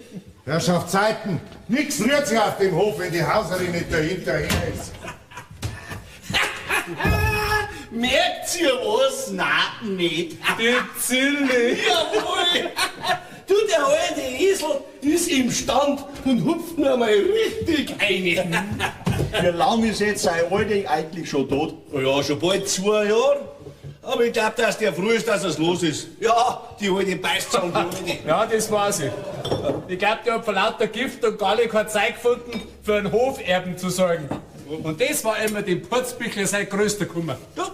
Du, der soll froh sein, dass er den Peter hat. So ein angenommenes Kind ist oft 10-mal gescheiter wie ein eigenes. Also doch bloß ein schwacher Ersatz. Ja, aber ich wett, der eingebildete Tropf, der Der hat die Hoffnung auf ein persönliches Produkt noch nicht aufgegeben. Gleich gerade jetzt, wo dem alten Schneeberger mit seinen 65 Jahren nochmal das Kunststück gelungen ist. Ja, mei, der alte Schneeberger, gell? Ja, und diese Musikangeber mit ihren Medikamenten, allweil, ist dann dieser Theater. Aber so einen alten, verliebten Esel kann man ja viel vormachen. Sehr richtig. Wenn der Mensch verliebt ist, wird er blöd. Dadurch unterscheidet er sich vom Affen. Aber wisst ihr was? Der Zilli darf das schon vergönnen. Ja, du, das ist ein braves Madel. Blöd war's, wenn's die günstige Gelegenheit, sich da als Bayerin auf den Wegscheidhof zu setzen, ungenutzt lassen tät. Ja, Weile. Ja, mein Lieber, du, der ist jetzt anders froh, dass sich bei ihm im letzten Augenblick doch noch der lang ersehnte Hoferbe eingestellt hat. Von wem redst denn du? Nur vom alten Schneeberger. Alle hatten ausgelacht, wie er sich die Brunnerrosel genommen hat. Sie 22 und er gut 60. Ja, also, ist doch das schönste Alter. 22. Möchtest du mich flopfen, ha? Für ein Madel natürlich. Weil ein Mann spielt doch das Alter überhaupt keine Rolle. Hat doch der alte Schneeberger jetzt einwandfrei bewiesen. Ja, jetzt lacht ihn keiner mehr raus, gell? Na, den lacht jetzt keiner mehr raus. Und den Müßiggang mit ihren Medikamente.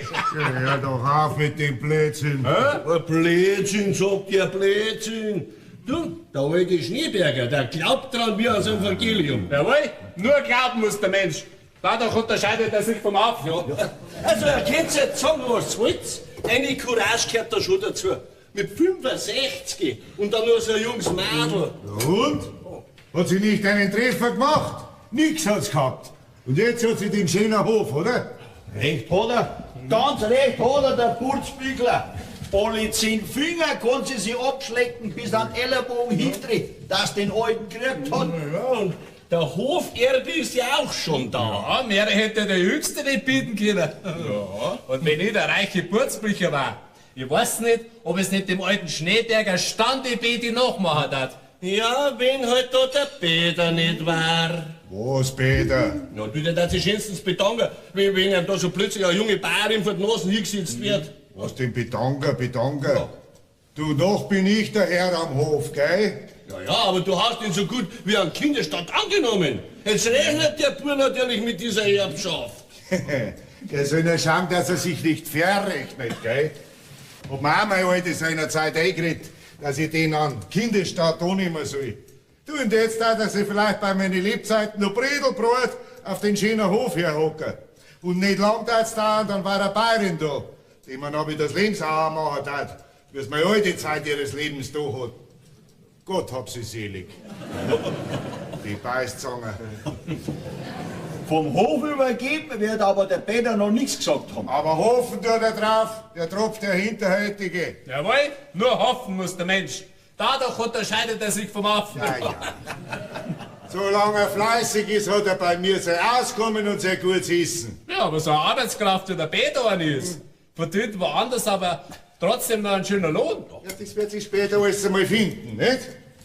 Aber spekulieren auf mein seliges Absterben, das leid ich einmal nicht. Vor der Hand bin ich noch lebendig und Gott sei Dank gesund. Und ans Hof übergeben, denk ich grad so viel wie mein Obst draußen im Stall ans Kegelschein denkt. Aber ein sauberes Dirndl ist die Zilli. Haben wir nicht gesagt.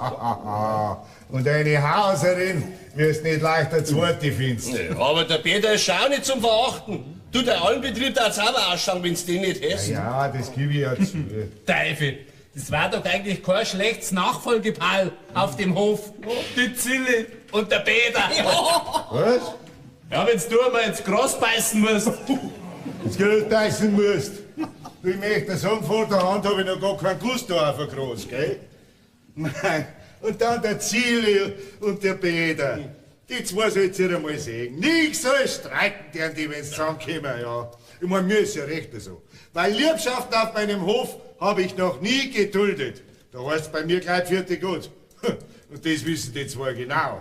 Ja, aber es fehlt dir das eine wie das andere da in deiner Wirtschaft. Ja, jedes schön für sich extra passen's mir auch ganz gut, nicht? Die Ziele fürs Haus und der Peter fürs Viech und fürs Feld. Jedes schön für sich extra. Je mehr die zwei miteinander streiten, umso ruhiger kann ich schlafen. Ich mein, schau, ein Haring ist doch was Gutes, nicht? Ja, und ein Milchreis mit Zimt und Zucker ist auch nicht zum Verachten. Aber zusammengemischt möchte ich das nicht fressen. Ja, für Teufel! Ein Milchreis mit einem Haring! Direkt grausen tut man, wenn ich einen Milchreis mit Haring denke, muss man gleich ein Glas Schnaps kaufen. Du warte, geh gleich mit dir, das ist eine gute Idee. Du, Putzbüchler, was kippst du heute Abend runter in die Traube? Nein, mit dem Bramstaller setzt mich nicht mehr in eine Stunde. Hast du mit dem Alben noch nicht ausgesehen? Der muss zu mir kommen. Jawohl, nur nicht nachgeben. Dadurch unterscheidet sich der Mensch vom Affen. So. Bei dir ist aber der Unterschied nicht so leicht zum Feststellen. Alle, jetzt wird er anzüglich. Ja, jetzt geht weiter, es kein Brut und Schnaps, gell? Ein Milchreis und ein Haring. Ja, viel Teufel, ja, der kann man mal drohen. Ja, viel Teufel. Ja. Neidig sind sie um das Mädel, sonst gar nichts. Nichts als mehr neidig seid mir ist. Ja, pfui Teufel. Jetzt graust mir gleich selber, wenn ich an einen Milchreis mit Haring denke. Da brauche ich einen Schnaps. Ja, grüß dich, Putzbüchler.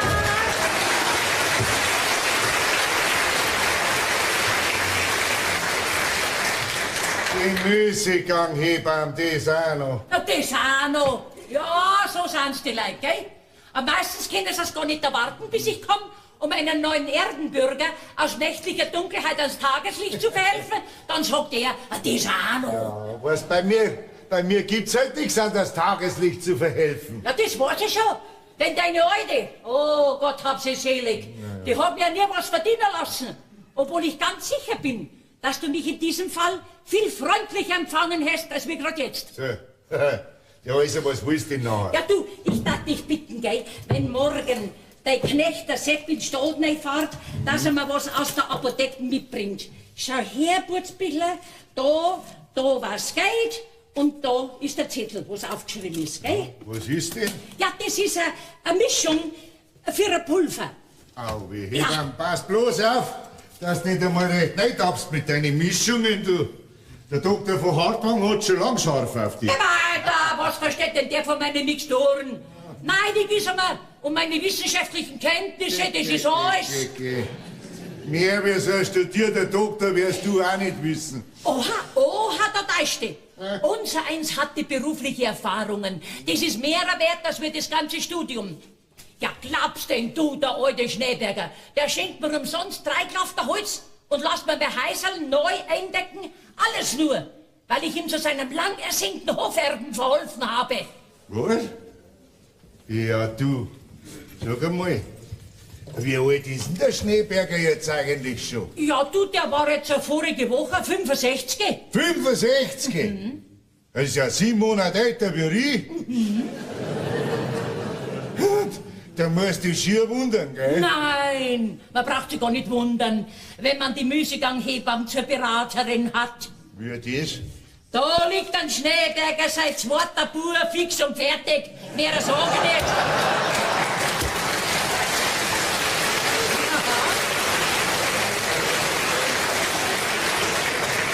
Der zweite. Ja, heut übers Jahr strampelt das Zetterle mit Händ und Füß im Schneeberger seiner Wiege. Im Schneeberger seiner Wiegen. Mei, da brauchst du gar nicht so ungläubig dreischauen. Aber so sind's die Leute, gell? So sind's die Leute, ja. Wenn sie im Wochenblatt drinnen lesen, dass in der Stadt drinnen so ein gescheiter Professor eine Maschine erfunden hat, wo man oben die alten verhutzelten Mannsbilder reinschmeißt und unten kommen sie wieder als liebesbedürftige Jünglinge raus.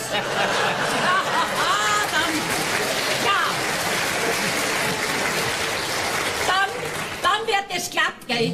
Aber wenn die Müßiggang-Hebamme ohne großen Zimbum und Trara zu dem alten, verhutzelten Schneeberger sagt, na, lass die Leute ruhig lachen. Heirat du deine 22-jährige Rosel für einen Hoferben, da garantiere ich dir, da wirst du ausgespottet, gell? Aber ich hab sie alle niedergebügelt, diese Spetter und Neider. Denn der lebende Beweis meiner wissenschaftlichen Kenntnisse schreit laut genug aus dem Schneeberger seiner Wiegen seinen Dank in die Welt hinaus, dass ich ihm das Licht der Welt selber habe erblicken lassen. So.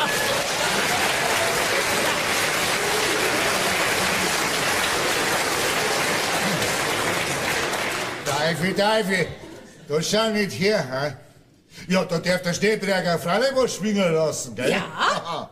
Ja, du, und jetzt wäre da gerade noch einen zweiten Buben. Der ist schon so gut, als wir fix schon fertig. Aber jetzt wird die Sache kostspieliger, gell?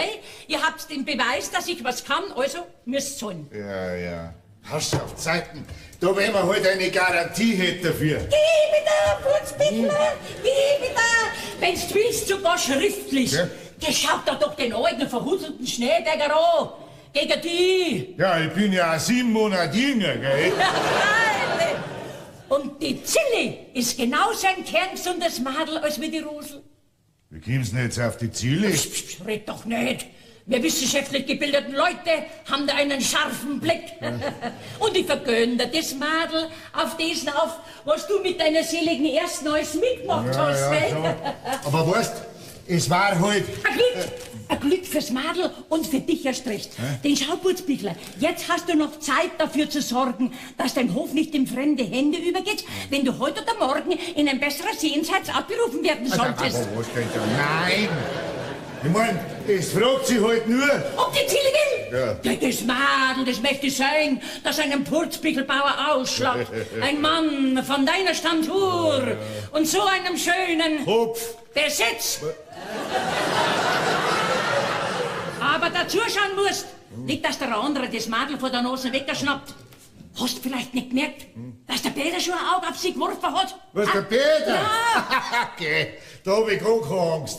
Aber mei, die zwei sollst du mal sehen. Die sind ja wie Hund und Katze aufeinander. Nein, da bin ich mir ganz sicher. Ja, umso besser für dich. Aber schau, in den Jahren, da zieht man nicht mehr lang umeinander. Mach's Maul auf. Ich wette, das Madel wartet doch bloß drauf. Und das andere Putzbichler, das ist dann meine Sache. Wenn alles noch dein Kopf gang, dann schaut das gut aus bei unserem Hof. Reg dich nicht auf, ich weiß schon, dass die Wand nicht gescheiter Ja, ist. schau hin, jetzt hörst du das selber.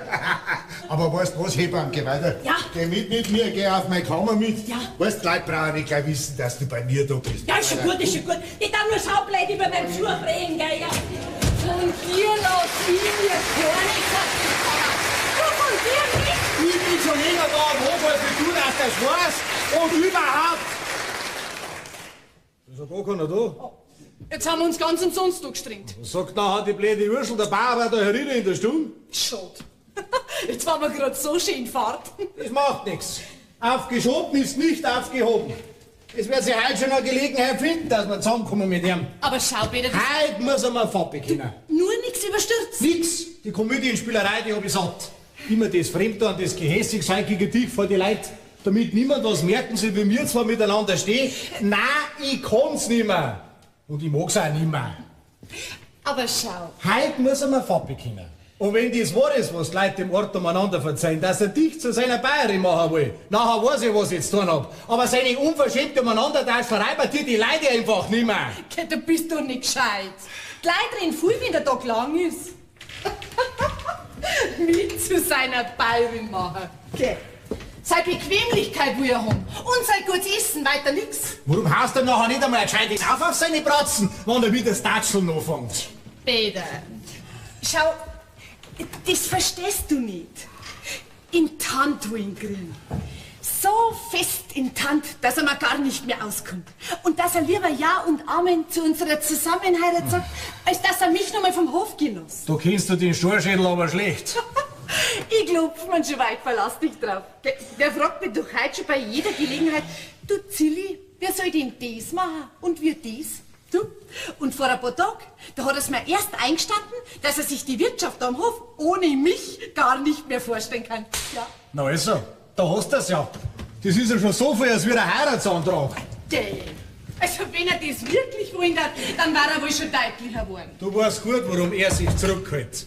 Weil er Angst hat, dass er auf der Steuer aus seinem Hof geht. Und es war ja mehr als wieder gerade jetzt kurz vorm Almauftrieb keinen Zehner zu haben.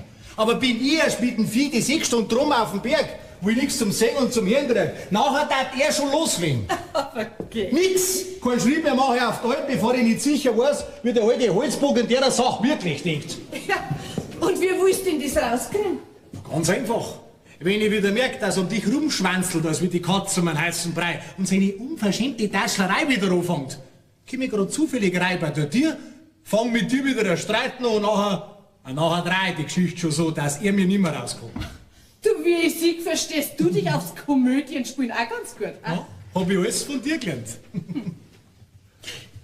Also gut, ich geh drauf ein. Streit mal. Du, wenn's sein muss, dann hau ich dir vor ihm eine runter. Oh. Nein, bloß damit du dich überzeugst, dass das, was gleich drin ein Blödsinn ist. Aber vorläufig, da waren wir ja noch allein. Bin so frei, Frau Burzbichler, Bayerin. Der Bauer, da im Haus herin, da hab ich zum Anschaffen. Kümmer dich du um dein Viech, da hätte er ja nichts rein. Ja, freilich, das Maul aufreißen, das kannst du gut. Und überhaupt, mit dir streite ich mich doch gar nicht mehr rum. Mit dir nicht.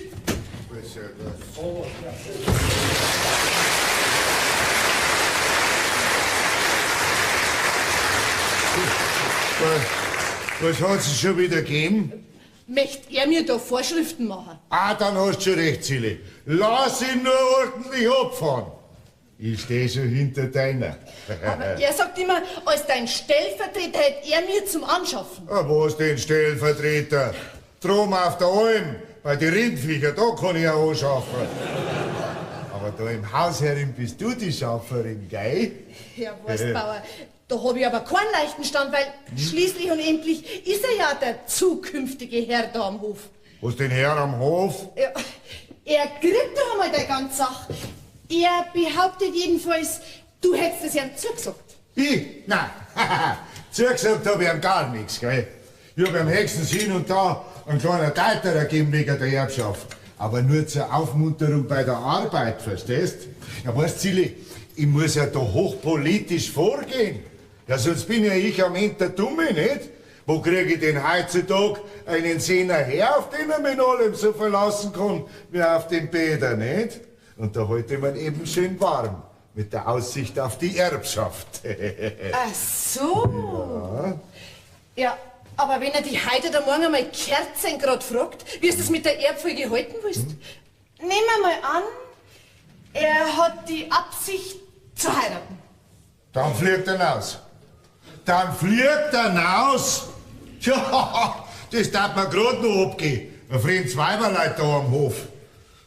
Wie kommst du denn da überhaupt drauf? Hast du was gemerkt? Macht er vielleicht einer schöne Augen? Nein, nein, ich mein nur. Da brauchst du auch gar keine Sorge haben, Zille. Ich mein, den eiskalten Tropf, den mag da keiner im Dorf, nicht wahr? Du, ich darf mich als Madel auch schönstens bedanken für so einen ewigen Streitteufel, wie der einer ist, nicht? Und dann, Zille, man kann nie wissen, was heute oder morgen noch geschieht. Noch ist mein Testament nicht gemacht. Aber Gebauer, in deinen Jahren, da brauchst du ans Testament machen auch gar nicht zu denken. Gell, das sagst du auch. Ja. Schau dir mal den alten Schneeberger an. Der ist für 7 Monate älter wie ich. Ja, eben. Ja. Gestern habe ich sein kleines Bibel gesehen. So schön Uzelfett wie das ist. Fett auch noch, ha? Ja, und jetzt nimmst du gegen mal zum Beispiel den Springermeier. Nicht wahr? Der ist 30 Jahre jünger wie der Schneeberger. Und bei dem rührt sich noch gar nichts. Okay, ja? Ja. Ja, aber die Mädel, die sind ja bloß hinter die Jüngsten her. Die Erfahrung von einem älteren Mann trägt ja nichts bei denen Kinds. Oh, a jede ist nicht so dumm. Ja, ich mein, was hast du denn schon auch von so einem jungen Spritzer? Wenn er dann einmal in die Jahre kommt, dann hat er sie meistens daheim in der Liebe schon überfressen. Du, und dann ist es kein Wunder, wenn er woanders hinnaschen geht, gell? Sehr richtig. Naschen geht. Das hast du jetzt wieder ganz schön gesagt. Ich mein, bei einem Alten, also ich mein, bei einem Älteren, nein, bei einem erfahrenen Mann hast du natürlich so eine Naschhaftigkeit nicht mehr zu befürchten, gell? Eben. So ein Alter ist froh, wenn er seine Ruhe hat. Jawohl. Ha?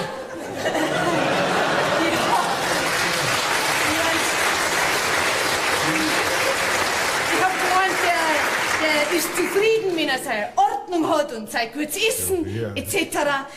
etc. etc. etc.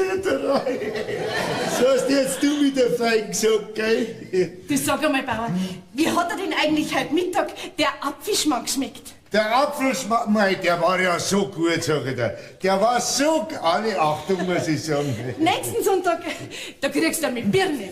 Geh weiter. Mit Birnen. Na, was du alles kannst. Ha? Gleich gerade ein Apfelschmarrn mit Birnen. Nein, mich freut es immer so, wenn ich sehe, dass der schmeckt. Ja, hast schon recht, Silly. Birnen immer schön schauen auf meine Sachen. Wer weiß, ob's dir nicht später mal selber zugute kommt. Oh, mein Bauer.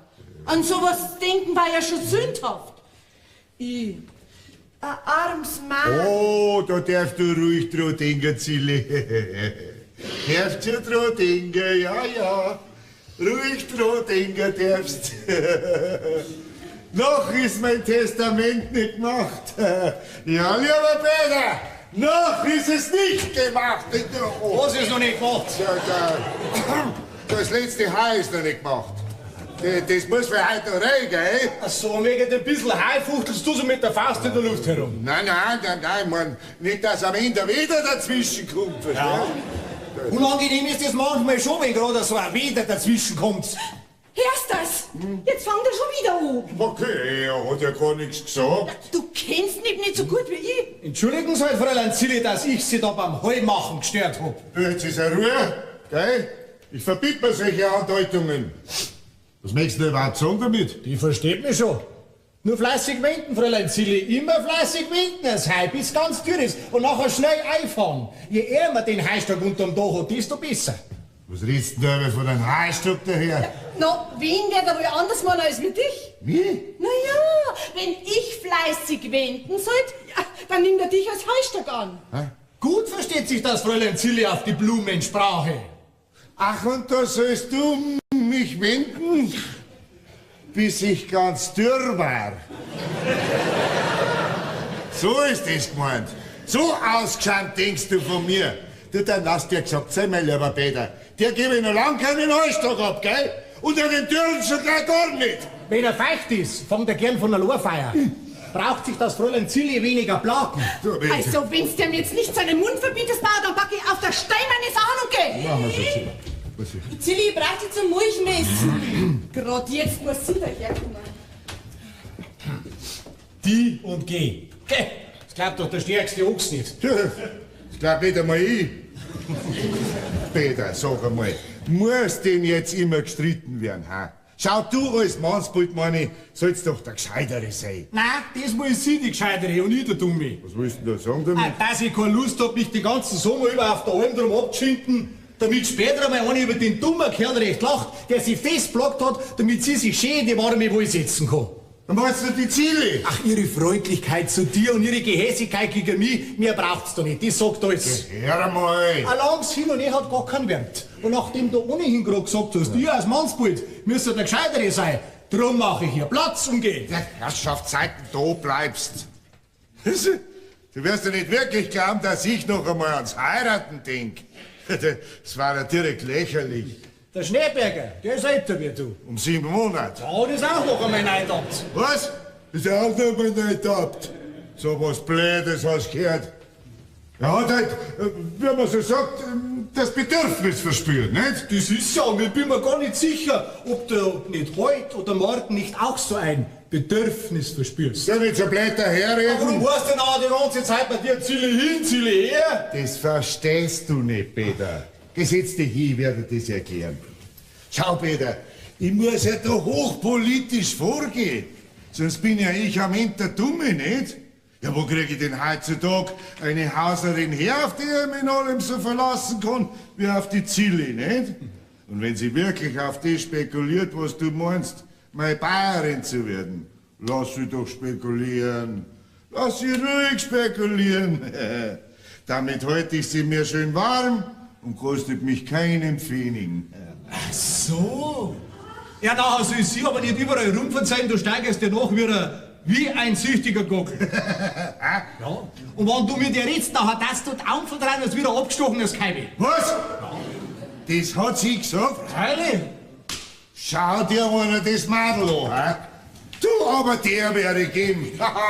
Du, ihr vertraut's Kaibe mit abgestochenen Augen. Ja, ihr Kaibe. Was ist mit dem Kaibi? Das Kaibe. Ach so, ja. Das Kaibe von der Geschäckerten, weißt, das ist nicht mehr recht gesund. Das gib ich dem Metzgerbloner. Was? Und wegen dem Kaibi hast du so geglaubt? Ja, weil's die Augen immer so verdreht. Mit dir habe ich nicht geredet. Aber ich mit dem Bauern und bei der Gelegenheit habe ich ihm gesagt, dass ich gehe lieber heute als morgen. Jetzt sag, gib einmal eine Ruhe, Herrschaftszeiten. Hast du gerade gehört, was ich da gesagt hab? Freilich, dass du die da gerne in der Hoffnung lässt, sie kann sich als deine Bayerin da auf den Hof sitzen. Was in der Hoffnung? Der hört doch gar nicht hier auf den Zwiedernteufel. Der hat heute wieder einmal seinen unguten Tag. Also so ein elender Erbschneider wird der einer ist. Was heißt das? Wer ist da Erbschneider? Der fragt? Du, Erbschneiderin, du! Ah! Lang auch noch! Da musst du mir den Zeichen machen, die haben wir doch nicht geschmiert. Ich hab nichts gesehen. Ich hab bloß was gehört. Ach so, Drucker, wo ist die Drucker? Nachher bist du grad so falsch aus wie die da. Du geh jetzt auch so gut und fang mit mir auch noch an. Falsch bist, sag ich dir. Ins Gesicht tust der da stehen und gerade vorhin hast du zu mir gesagt, lass sie nur auf meinen Hof spekulieren, das kostet mich keinen Pfennig und da halt mal Skiwaren. Das hast du gesagt? Nein, das hast du gesagt. Das hast du gesagt, Bauer. Also sowas ausgeschaut, ist mir da an meinen Tag noch nicht untergekommen. Hast du das wirklich gesagt, Bauer? Also was ich einmal gesagt hab, das ist jetzt wurscht. Das, was ich jetzt sag, hat seine Gültigkeit. Zilli, pass auf. An dem Tag, an dem du mir sagst, du willst Bayerin werden auf meinem Hof, wird das Aufgebot bestellt. So, jetzt hast du's.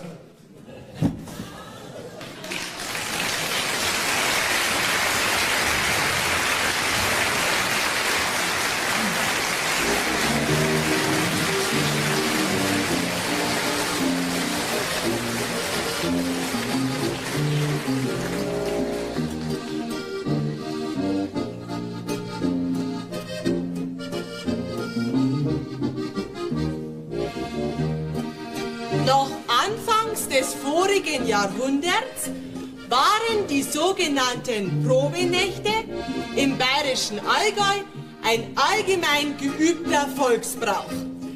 Hatten sich zwei junge Leute in Liebe gefunden, dann durfte die Dorfschöne schon vor der Trauung den Auserwählten ihres Herzens für eine Nacht in ihrem Kämmerlein empfangen. Und diese Zusammenkunft war gewissermaßen der Prüfstein, an dem sich die Zuneigung der jungen Leute entweder härtete oder wohl auch manchmal in die Brüche ging. Ob nun so oder so, in keiner Weise wurde durch so eine Probenacht die Reputation des betreffenden Mädchens im geringsten angegriffen oder nahm dessen Ansehen dadurch in den Augen der Dorfbewohner irgendwelchen Schaden. Da schau her, man hat das also ruhig jeder wissen dürfen. Heutzutage kannst du mit sowas gar nicht heimlich nur tun. Ja. Also, ich bin einmal für die Wiedereinführung. Jetzt macht's einmal weiter. Ihr wisst genau, dass der Bauer schimpft, wenn so lange in der Stunde sitzt. Steffi, auf geht's. Ursche, du schaust, dass der Tisch abgeräumt wird. Urschel, kommst du nachher in mein Kammern auf? Das Bücher, das lesen wir heute noch fertig, gell? Was habt ihr denn so lang gemacht? Mei, das Birgerl haben wir halt gelesen, wo du mir gestern geliehen hast. Das hätt's doch gleich zur Hallertoni zurücktragen sollen. Der gehört's. Ach so, na, dann habe ich dich aber nicht recht verstanden. Bringst es ja dann nachher gleich runter. Du, der Bauer, wenn sieht, dann schimpft er. Hat's der auch gelesen? Gell, das ist schön. Hat ihm gewiss auch gefallen. Eine Sauerei, was hat er gemeint? Okay, was steht denn so ein alter Knädelfresser von der wahren Liebe?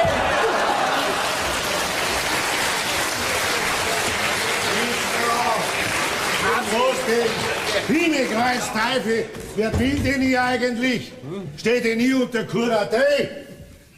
Dass ich nicht mehr da und lassen kann, was ich mag. Aber das sage ich euch. Jetzt grad extra. Grad extra. Wenn's alle miteinander zerspringen. Ja, da gebe ich dir auch vollkommen recht, Putzbichler. Aber Gretchen an deiner Stelle nicht eher, als bis alles in bester Ordnung ist. Geh, was musst denn du ausgerechnet am Bramstaller den Vorhaben auf die Nasen binden? Ja, und so blöd daherreden. Wenn die Zille nicht in einem Vierteljahr Bayerin ist auf meinem Hof, dann kannst du dir die schönsten 2 Ochsen aus dem Stall holen. Ich lass mich nicht der Blecker von dem. Ja, die 2 schönen Ochsen, die dann am Bramstaller so passen. Ja, das glaub ich schon, aber die kriegt er nicht, verlass dich drauf. Ja, bist du mit der Zille überhaupt schon einig? Ja, zum Heiraten können alle nur 2. Dadurch unterscheidet sich der Mensch vom Affen.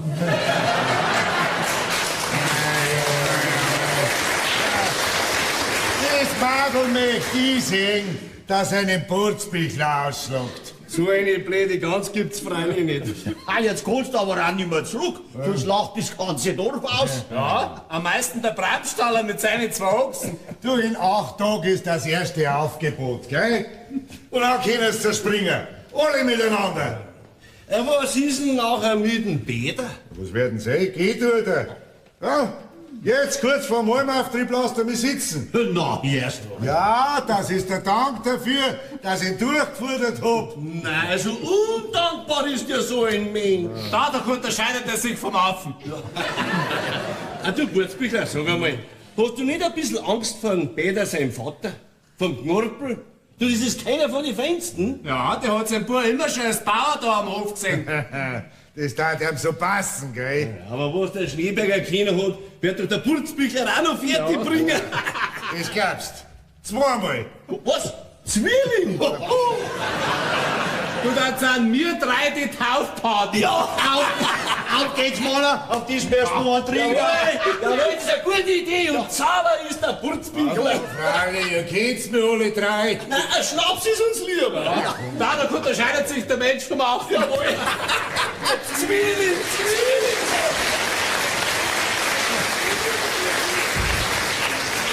Zahler ist der Putzbichler, Frauli. Zum Zahlen war der Putzbichler immer recht. Grüß die Putzbichler. Was willst denn du schon wieder? Bringen du dir das, was wir neulich ausgemacht haben? Was jetzt schon? Herrschaft Hebamme, wir haben doch ausgemacht, dass ich das extra noch mal sag. Du, wenn man am Bramstaller seine 2 schönsten Ochsen verwettet, Das weißt du auch schon wieder. da hat man dann keinen Augenblick Zeit mehr zum Verlieren. ja. Und in deinen Jahren kann man mit so einer Kur gar nicht früh genug anfangen. Pass auf, Putzbichler. Du nimmst jetzt jeden Tag davon 5 bis 6 Stück. 5 bis 6. Lass dich anschauen. Na, nimm du lieber 8 bis 10.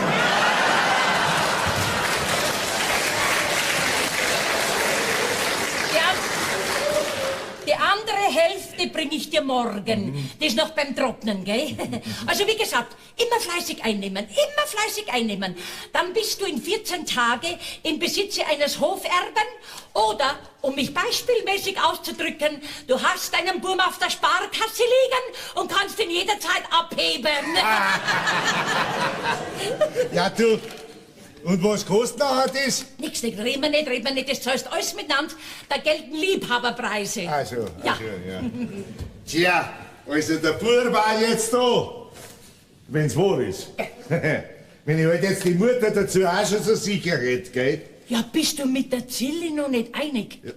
Und da verwechselst du deine schönsten 2 Ochsen? Ja, du hast doch selber gesagt, dass mir auf keinen Fall ausschlagen darf. Das sag ich jetzt auch noch. Na, also. Aber, ich mein, fragen werden wir's halt doch müssen, gell? Das meine ich dann doch schon, wenn du in einem Vierteljahr am Ziel sein willst. Ja, ich hab ihr ja vor 8 Tagen schon, weißt schon, nach dem Streit mit dem Peter, da hab ich ihr ganz deutlich zum Verstehen gegeben, dass sie nur den Mund aufmachen braucht, wenn sie Bayern werden will auf meinen Hof. Ja, aber sie tut ja nichts dergleichen. Ich mein's Maul aufmachen wäre in dieser Sache deine Angelegenheit. Herrgott, ein richtiges Mannsbild, der couragiert ins Feuer. Wie hast du das denn bei deiner seligen Ersten gemacht? Da hat sie alles gemacht. Also, ja. Wie sie geschafft hat, war ich schon verheiratet. So geht's auch. Aber das Richtige ist das nicht. Nein, der Mann muss das Weib erobern, nicht umgekehrt. Und warum ist da die Eva seinerzeit im Paradies dem Adam zuerst gekommen, ha? Weil das genauso ein Traum nicht war als wie du. Ja, wo waren wir denn hingekommen, wenn die Eva nicht auf den glücklichen Gedanken gekommen war, den Anfang zu machen? Ja, eben drum. Eben drum. Du hast aber nicht das außergewöhnliche Glück, so wie der Adam, das einzige Mannsbild auf der Welt zu sein. Und wenn du noch lange umeinander ziehst, dann schnappt der andere das Mädel vor der Nase weg und du hast nachgeschaut. Meinst? Meinst, also, ihr Mannsbrüder, ihr habt überhaupt keine Courage mehr. Mein Gott, die Zilli war doch bloß drauf. Teufel, wenn ich an deiner Stelle war, da war die Geschichte schon längst erledigt. Eine schwache Viertelstunde und der Vertrag wäre gesiegelt und gestempelt. Ja, schon, aber... ja, weißt du, ich hab mir ja sogar schon gedacht, ob's nicht gescheiter war, wenn du zuerst einmal redst mit dir. Ja. Ja, ich mein, ihr Weiberleid geht's euch da leichter untereinander. Und ich gleich mein Bescheid. Ja, so sicher möchte 3 Zentner von deinen guten Kartoffeln in meinem Keller haben, als wir das ja sagt. Die können schon fast dir heben. Gut. Wenn's das riechst, dass ich heute noch meinen sicheren Bescheid krieg. Gut. Also du, wir stellen dir ein Thema drum. Ja. Wo stellen wir das drum hin?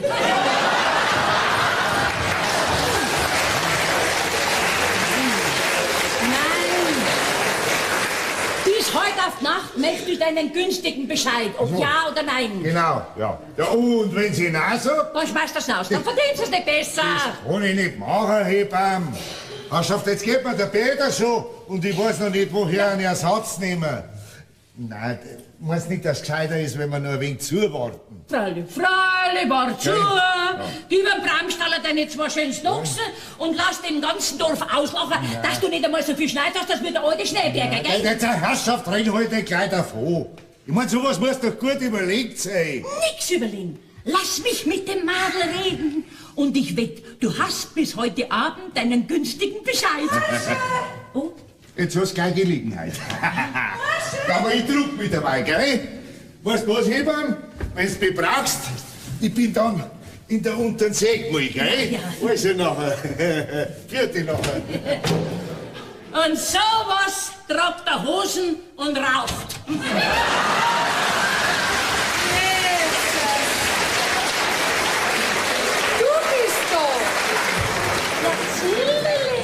Ja, grüß dich. Warst du auf dem Bauern? Na, der ist grad in die untere Sägmühle. Ich hab grad mit ihm geredet. Oh, mir ist grad mein rechter Fuß eingeschlafen, weißt? Und jetzt muss ich warten, bis er mir wieder auslacht, gell? Ach so. Ja. Immer fleißig bei der Arbeit, gell, Zillerle? Ja, Arbeit macht das Leben süß. Ja, und noch dazu, wenn man am eigenen Nest schafft, umso mehr. Wie meinst du jetzt das? Chili, mir brauchst du kein Theater vorspielen. Ich bin ja nicht so wie die anderen, die dich eine Erbschleicherin heißen. Für mich bist du nur ein Gescheidsmadel. Ein verteufelt Gescheidsmadel. Genauso gescheit wie die Brunnerrosel, die sich den alten Schneeberger genommen hat. Mei, hast du den eher lieber gesehen? Gibt's denn ein lieberes Bauchsel wie das? Wirst im ganzen Dorf keines mehr finden, so ein schönes Kindl. Ja, ich hätt's nicht geglaubt. Ja, kein Mensch hat's geglaubt. Nein, nur der alte Schneeberger. Der ist mit dem nötigen Vertrauen in die Ehe hineingesprungen. Und er hat sich auch nicht getäuscht. Denn schon nach 7 Monaten hat ihm Herr Rosel ein Prachtstück von einem Hoferben in die Birne gelegt, wo jede andere gut ihre Neine braucht hätte.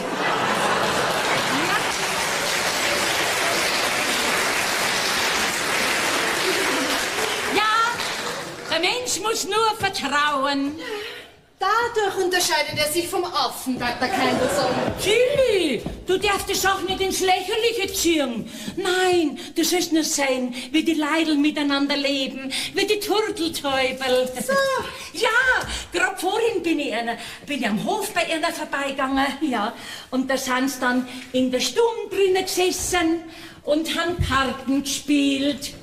Die Rosel, der Schneeberger und der Braxmeier Karl. Ach so, der auch? Ja, der auch.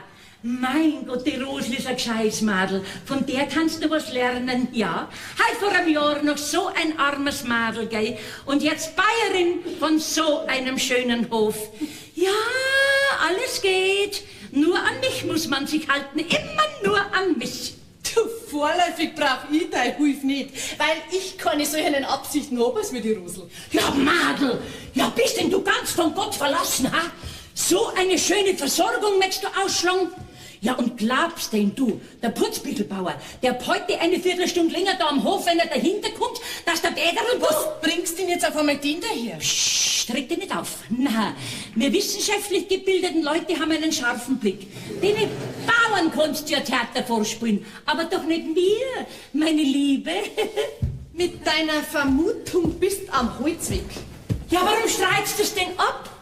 Ist doch weiter kein Sünd, wenn er dir gefällt. Der Bäder. Ja, wenn du einmal Putzbüchelbayerin bist, dann kann er auch zu dir kommen, zum Kartenspielen. Der Bäder.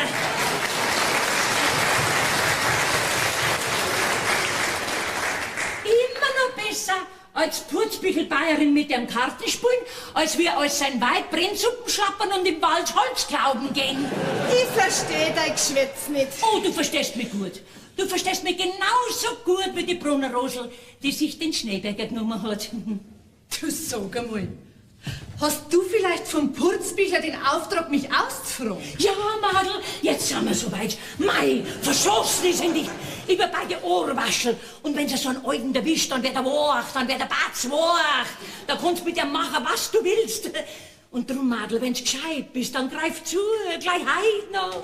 Was, gleich heut noch? Ja, heut noch möchte er seinen günstigen Bescheid. Und weil ich mir gedacht hab, du redst in der Sache leichter mit mir als wir mit ihm, drum hab ich auf dich gewartet. Na, da brauch ich keinen Dritten nicht. Und wenn er ihn haben will, gut, dann kriegt er halt noch seinen Bescheid. Einmal muss die Sache ja klar werden zwischen uns. Ja, sehr richtig, Madel. Nur nicht lang umeinander ziehen. Du, auf den Hoferben hofft er auch noch. Die erste Portion Vertrauen habe ich ihm schon gebracht. Und das andere, das ist dann deine Sache. Jesus, die Musiker. Ja. Komm rein, ich bin gerade im Gehen. Ist der Bauer nicht da? Na, der ist gerade in die untere Sägmühle. Die Zille ist ganz allein. Wünsch recht gute Unterhaltung. Was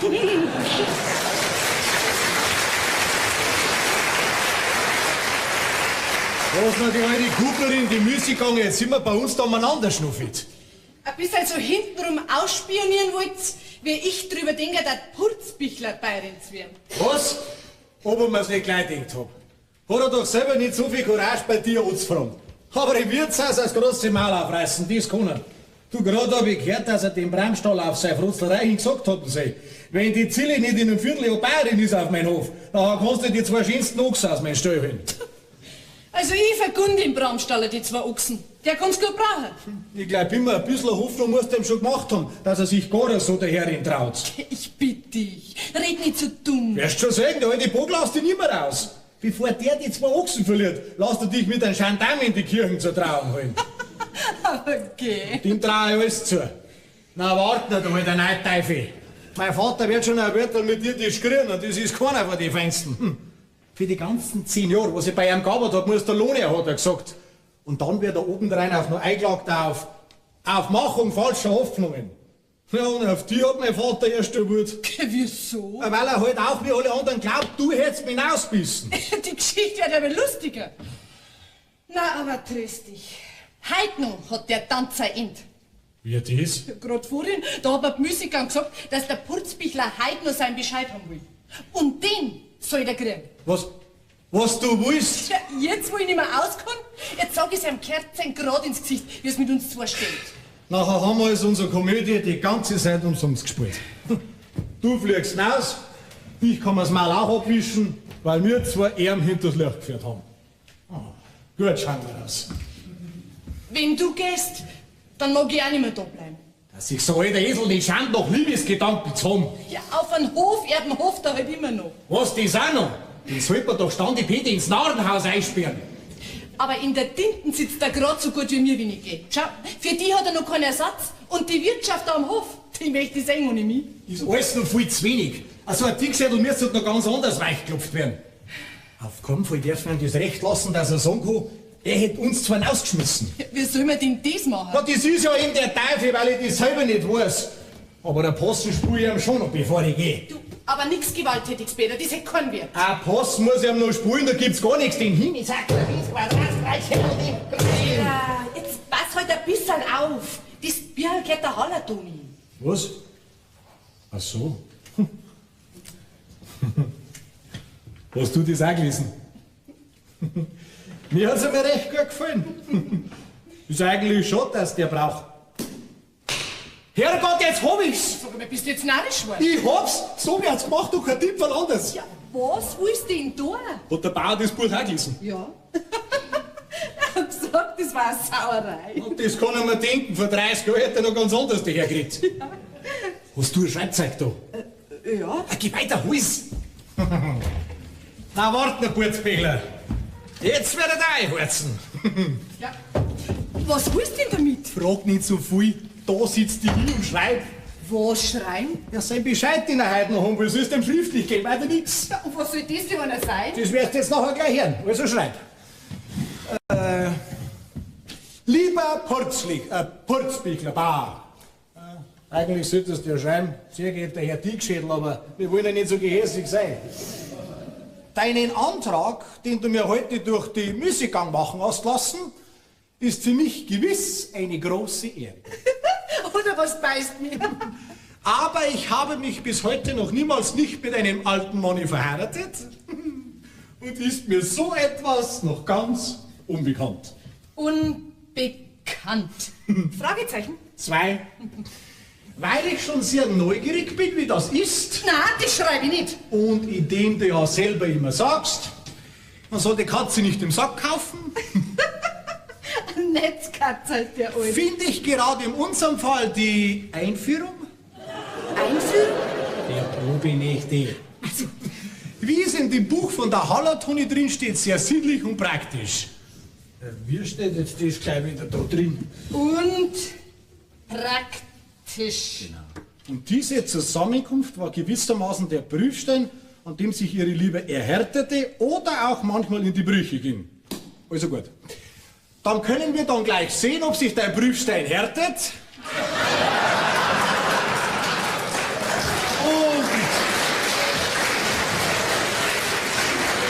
Und ob derselbige groß genug ist für ein ganzes Leben. Indem ich das ebenso hoffe wie du. Was? Dass es dich freut, gebe ich dir hiermit bekannt, dass ich heute Abend sehnsüchtig auf dich warte, damit wir recht bald miteinander ins Reine kommen. Genau. Reine kommen.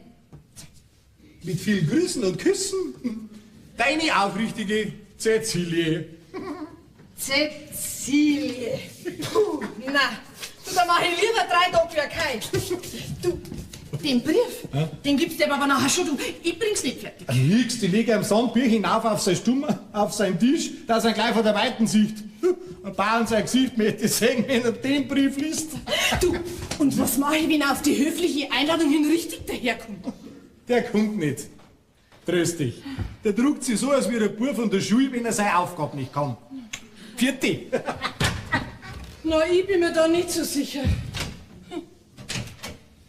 So, da war ich wieder. Ja, Zilli, ist dir nicht schon zu finster zum Nähen? Nein, nur geht's. Geht's noch, ja. Was magst du denn da Schönes? Ein Mieterleiberl fliegt immer. Ein Mieterleiberl? Das schaut ja fast aus wie ein Kinderhemdchen. Na, für sowas hätte ich wohl keinen gebraucht. Kann man nicht wissen, Zilli, kann man nie wissen. Purzbigler! Kommst du zum Kegelscheiben rüber?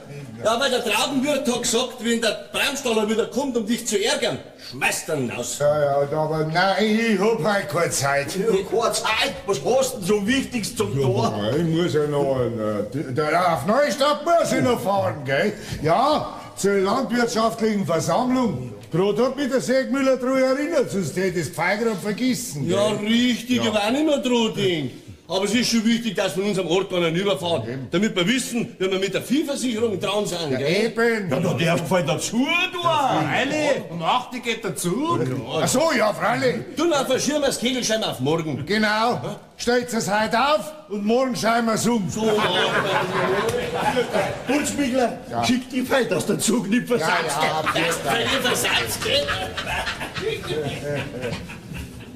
Willst du wirklich heute nach Neustadt?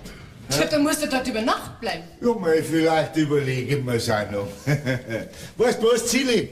Wenn alles Start ist im Haus, wenn die anderen alle im Bett sind, dann machst du mal einen Sprung in meine Kammern auf, gell?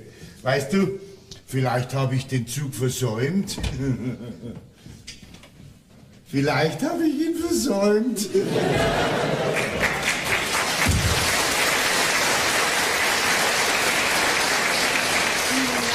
Hat er den Zug versäumt?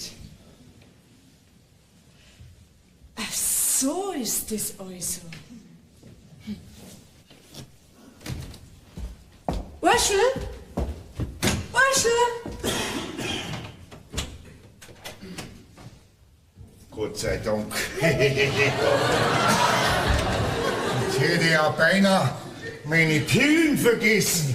Und ohne Pillen bin ich ja Ja, wo sind denn die? Die waren doch da am Tisch gelegen.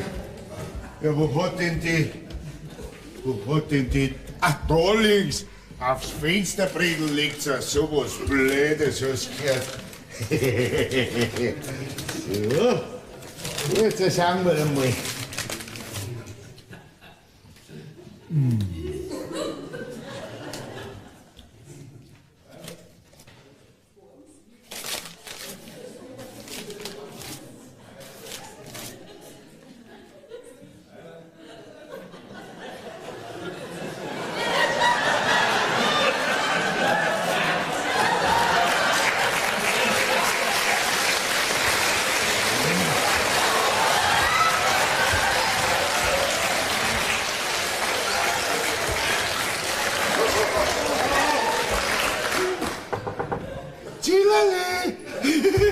Ich komme!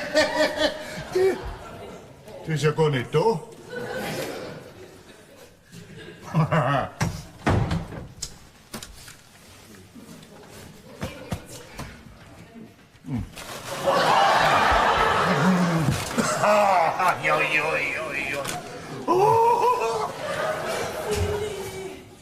in aller Früh trage ich der Hallertoni zurück. Bloß auslesen möchte ich's noch. Mein Herrgott, wenn ich's dir schon sag, ich weiß selber nicht, wo das Bier hingekommen ist. Ja, ob's der Bauer vielleicht mit aufhört in seinem Stumm? Nein, das glaube ich am allerwenigsten. Okay, schau doch mal, ob's bei ihm in der Stunde noch Licht siehst. Ich hab schon durchs Schlüsselloch geschaut. Alle Stockrauben schwarz-finster. Dann ist er also doch nach Neustadt gefahren. Nichts da! Halt, du musst ja nicht am Reden! Da gibt's kein Widerrede! Das ist ja der Knorpel. Was will denn der noch da um die Zeit? Geh, Urschel, sag ihm, dass der Bauer nicht daheim ist. Ja. Den sein Besuch feiert man gerade noch. Der Bauer hat gesagt, er ist nicht daheim. Das werde ich schon gleich selber sehen! Ich sag wieder, halt du! Halt du, ich sag wieder! Halt du! Halt du musst es auch ausgekocht werden, gell? Ja, Knorpel, aber das kann doch alles in Ruhe abmachen. Doch, ich bin ja ruhig, was willst du denn? Was ist denn los? Ah, da schau her. Da ist ja das Flietschau. Alles in Ruhe, Knorpel. In aller Ruhe. Also, ich muss mit meinem Schwager ein Wort in Ruhe reden, gell? Ganz im Vertrauen und in aller Ruhe. Der Bauer ist nicht daheim. Da müsst ihr anders mal kommen. So, nicht daheim. Um die Zeit ist er nicht mehr auf dem Feld. Und ins Wirtshaus geht er auch nicht mehr, weil er daheim eine lieblichere Unterhaltung hat.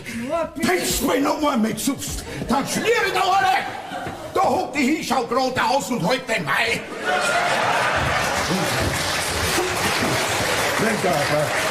Wenn der Purzmichler nicht daheim ist, dann werden wir halt warten, bis er kommt, mein Herr Schwager.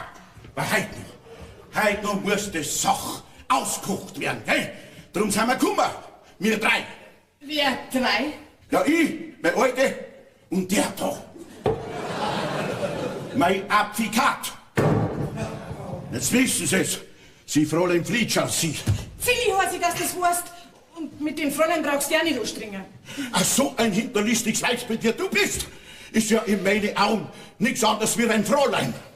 Und wenn ich schon mal zu einem Menschen Sie sag, dann kocht sie mir. Knorpi! Sehr gut. In aller Ruhe. Also, wer hat uns vor 10 Jahren unseren Peter abgeschwatzt? Wer hat gesagt, überlass mir den Buben? Der Bub gefällt mir. Und wenn er sich brav hält, soll er in allen Dingen gelten wie mein eigenes Kind. Wer hat das gesagt? Ja, jedenfalls nicht. Der Purzbüchler, der hinterhältige Geizog. Mein Netz, sonst taugst du nicht. Und wer hat sich auf seine alten Tag von so einem jungen Flitscherl den Teil seines Körpers vertrauen lassen, wo bei normaler Menschen der Kopf sitzt? Mein sauberer Herr Schwager, der Kittelschmecker. 10 Jahre lang hat der Peter da geschafft für Wohnen und Essen. Anderswo aber hätte sich leicht noch nebenbei hübsch einen ersparten Lohn auf Zeiten legen können. Und jetzt hat er einen Schmarrn. Reg dich nicht auf, Pfefferl. Das kann doch in aller Ruhe besprochen werden. Du wirst immer gleich so beleidigend. Braucht's doch nicht. Also, lass mich reden. Ich weiß gar nicht, was ihr von mir wollt. Vorläufig bin ich da beim Putzbüchler Hauserin, weiter nix. Vorläufig. Ich red aber von dem, was nachläufig sein soll, aber nicht sein wird. Bei den Suppen, die du, mein sauberer Schwager, gekocht habt, mein Lieber, die werden euch gescheit versalzen. Ich und mein Apfelkat. Was für Suppen? Ich weiß von nix. Hast du das gehört? Sie weiß von nix. Sie weiß von nix. Sowas, also der ganze Ort redet von nix anderem und sie weiß von nix. Seine 2 schönsten Ochsen hat der verliebte alte Gimpe an den Braumstaller verrät. Das sieht doch Herrin Bayerin wird auf dem Hof und sie weiß von nix. So ein Lügenmaul wie du bist, also pfui Teufel noch einmal. Unseren Peter hast du ausbissen, das kannst nicht leugnen. Und sowas hat seine Gründe, mein Liebe. Siehst du? Jetzt wirst du wieder ordinär. Zu was denn? Brauchst du doch keine Grobheiten. Das können wir doch in aller Ruhe abmachen. Ja, weil's wahr ist. Recht hat mein Alte! Recht hat's! Nausbissen hast du den Peter. Nicht wahr? Nausbissen hast du, damit du den alten, hirnweichen Deppen leichter rumkriegst. Der sich nicht schämt mit seinen grauen Haaren und mit seinen krummen Knie. Du wirst bald noch fangen. Aber ich werde ihm seinen Liebeskoller schon austreiben. Dem kittelnarrischen alten Gockel. Knorpel! Das Kreuz hau ich ab! Ich fick die Knorpel! Nichts mit, das Kreuz hau ich ab! Sonst kann ich heute Nacht nicht mit Ruhe schlafen, gell? Wo steckt der überhaupt? Wen ist das schon gesagt? Er ist nicht daheim. Ich glaube doch kein Wort! Du Lügenmaul, du! Versteckt wird es, Jung! Versteckt, der Feige uns Wurst! Da drin wird es! Es ist der Knorpel! Das Kreuz hau ich ab! Und der Bett! Und der Bett ist er nicht! Das Kreuz hau ich ab! Und wenn ich heute nicht erwisch, hau ich morgen das Kreuz ab! Da kannst du dein Bräutigam im besten zusammenkehren und mit dem Schneidstierl zur Hochzeit tragen.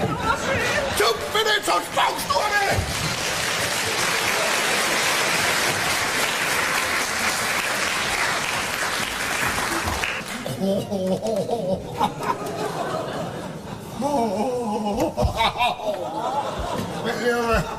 Das hätte ich mir auch anders vorgestellt.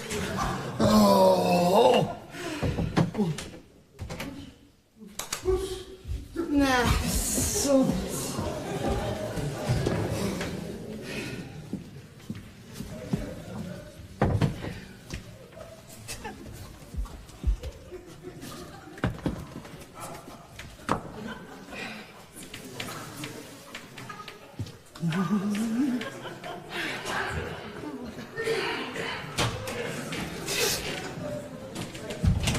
Recht lustig, so eine Probenacht.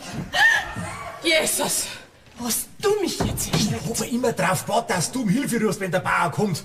Derweil ist ganz unverhofft mein Vater dahergekommen. Ja, dann hast du es wenigstens gleich mitgekriegt, wie der mit mir umgesprungen ist. Ich hab mich nicht Gewalt zurückhalten müssen, dass ich nicht dazwischengefahren bin, aber damit hätte ich doch noch alles verdorben. Ja, was denn? Noch schiefer hätte dein Plan ja gar nicht gehen können als Geschenk. Hab ich's dir nicht gleich gesagt, der Bauer druckt sich und verpasst uns unser ganz frei. Nicht so laut. Du wächst doch alle Leute auf. Freilich.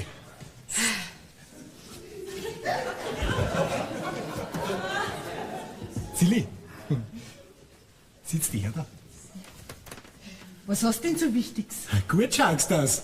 Maria, du sagst... Du wächst ja Leid auf. Du, was ich wegen dir alles mitmachen muss, du schlechter Kerl.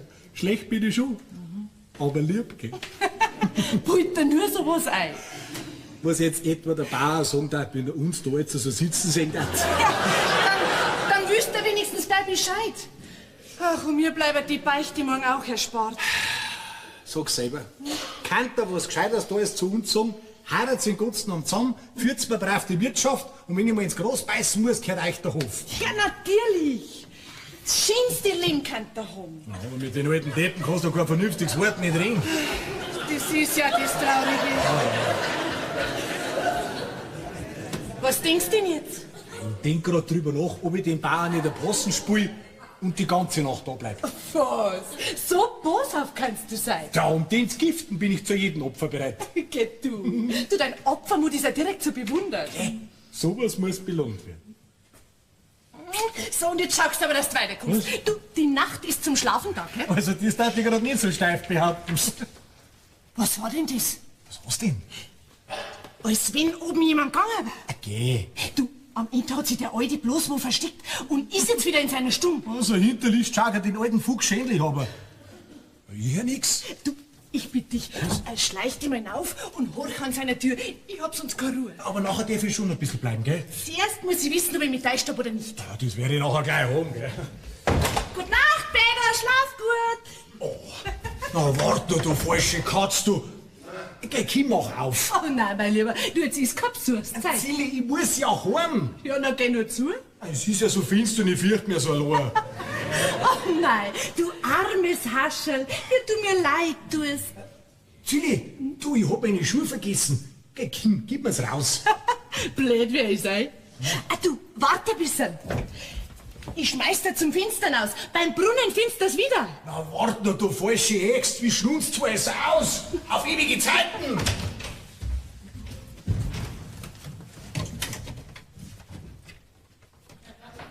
Oh, schnell, Peter! Jetzt ist mir an den Brunnen eingefallen. Schick die sonst das auf da.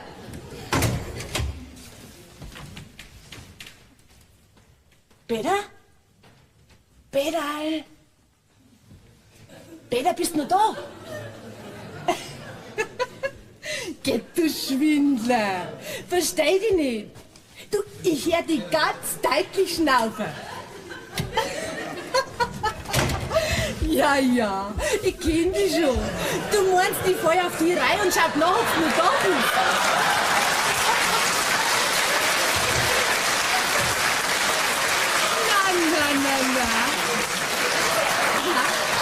Ich schau aber nicht noch. Ja, Schnecken.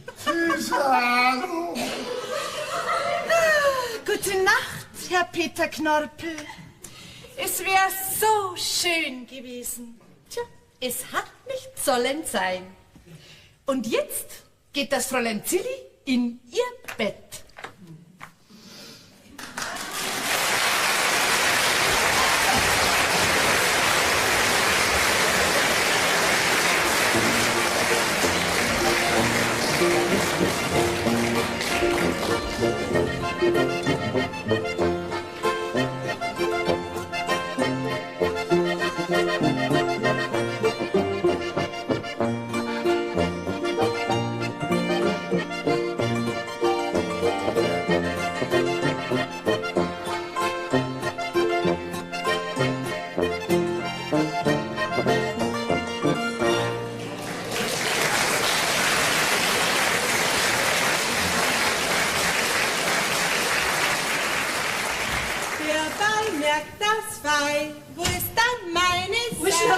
Schon gemacht. Der Bauer muss gleich da sein. Der Zug kommt um 8:30 aus Neustadt. Ach, bis die alte Schnecken da vom Bahnhof aufgekriegt. Da ist doch mein Kaffee 2x40. Ja, bist du schon daheim? Du siehst ja. Ja, Bauer, hast du Kopfweh? Nein, Bauchweh. Mir ist nur der Verband noch umgerutscht. Geh weg da. Auwe. Ich glaube, da hat sein Treffer halt schon weg. Ich bring dir gleich ein Kissen für dein Kreuz, gell? Ja. Bursche, schick ihm einen Kaffee. Die Versammlung hat wohl recht lang gedauert gestern. Ja. Bis einmal um 5 in der Früh. Was? Ja, ich hab mir zwar schon früher niedergelegt, aber ich bin nicht zum Einschlafen gekommen. Hast wahrscheinlich eine schlechte Bettstock gehabt, gell? Ah ja, miserabel, sag ich, der Bredelhart. Weißt du, war alles überfüllt. Jetzt hab ich mit nur 2 anderen in einem Zimmer schlafen müssen. No. Sowas ist schon recht unbequem, gell? Aber schon sehr. Waren's wenigstens Leute, die du kennt hast? Ja.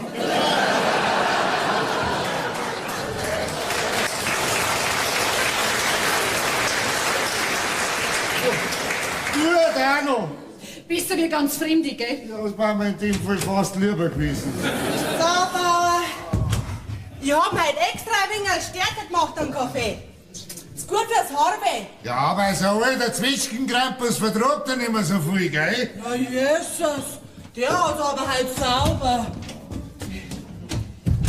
So eine schlaflose Nacht geht am Nacht, gell? Aber schon sehr. Du nicht zum Einschlafen waren. Weißt du, die 2 ober mir. Was meinst du? Die 2 neben mir. Die haben sich ja so viel zu mir erzählen gehabt, als wenn sie sich schon 10 Jahre lang nicht mehr gesehen hätten. Du, dabei waren die aus ein und demselben Ort. Na, so ein Rücksichtslosigkeit. Ich mein, man kann doch seinen Mund halten, wenn man schon sieht, dass da noch jemand im Zimmer ist, der gern schlafen möchte. Ja, mei, die 2 waren so beschäftigt miteinander. Ich glaub, die haben mich gar nicht bemerkt. Wahrscheinlich haben sie einen Rausch gehabt.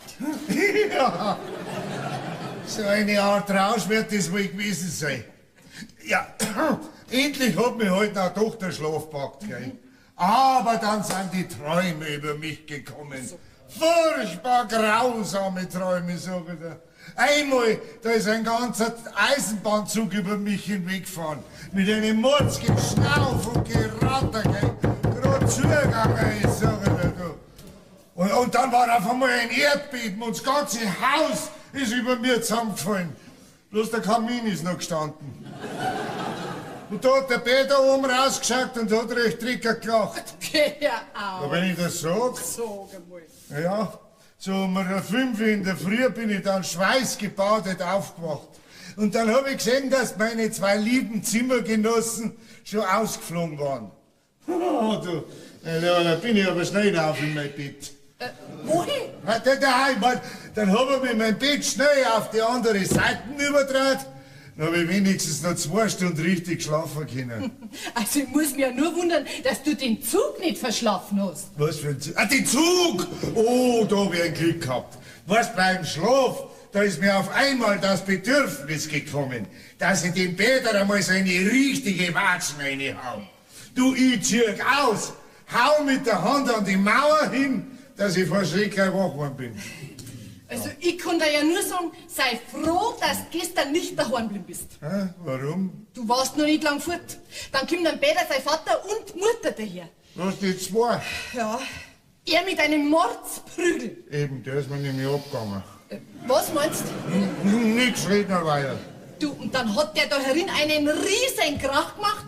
Mich hat er Flitscherl geheißen. Okay. Und dann ist er wieder abgezogen mit dem Versprechen, dass er da heute noch dein Kreuz abschlagen will. Was heißt das gut? Sonst darf beim Kreuz halt nichts mehr fallen. Die ganze Nacht habe ich vor Aufregung kein Auge nicht zugemacht. Das glaube ich dir aufs Wort.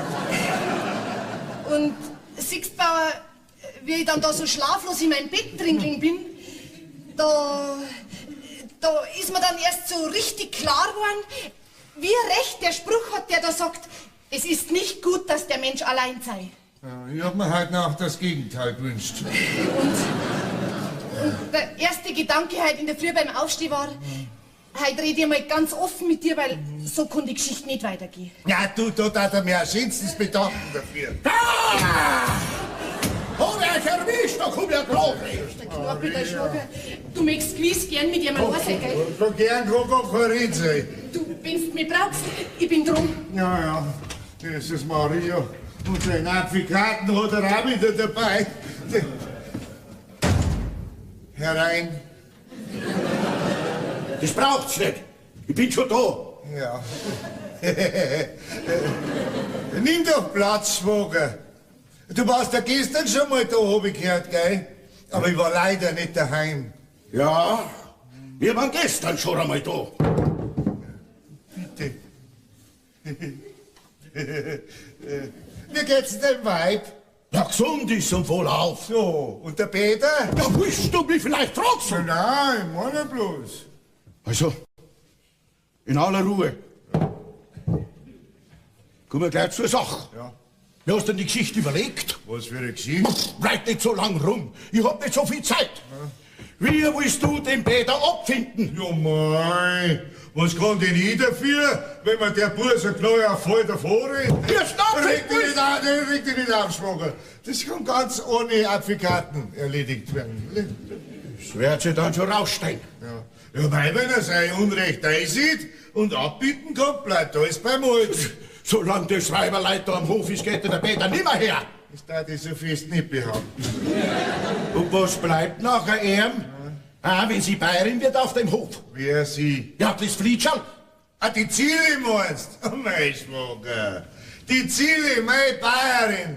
Schwager, von ausgeschlossen an abwärts. Ja, hast du es noch rechtzeitig überlegt? Ja, in einer schlaflosen Nacht ist mir so manches klar geworden. Wie ist jetzt das so schnell gekommen? Es war ein Wink von oben. Teufel noch einmal! Also das darf mich jetzt schon interessieren, was da vorgefallen ist, dass du so schnell umgestellt hast. Ja, was, das lässt sich nicht so schnell erzählen. Habt ihr euch ausgeredet oder seid ihr gar übereinander gekommen? Übereinander kommen, jetzt hast du es gesagt, ja. Schade, gell? Schade, dass ich da nicht dabei war. Du, mein Platz hätte ich dir gerne überlassen. Auf jeden Fall kannst du unseren Herrgott dankbar sein, dass er dich noch rechtzeitig erleichtert hat. Ja? Sonst wär's da vielleicht so gegangen wie dem Schneeberger. Wieso? Erwischt hat er heute Nacht sein Rosel. Mit dem Braxmeier-Karl. Und da ist er aber Licht aufgegangen, mein Lieber. Warum sein Bierwald grad so brennrote Haar hat wie der?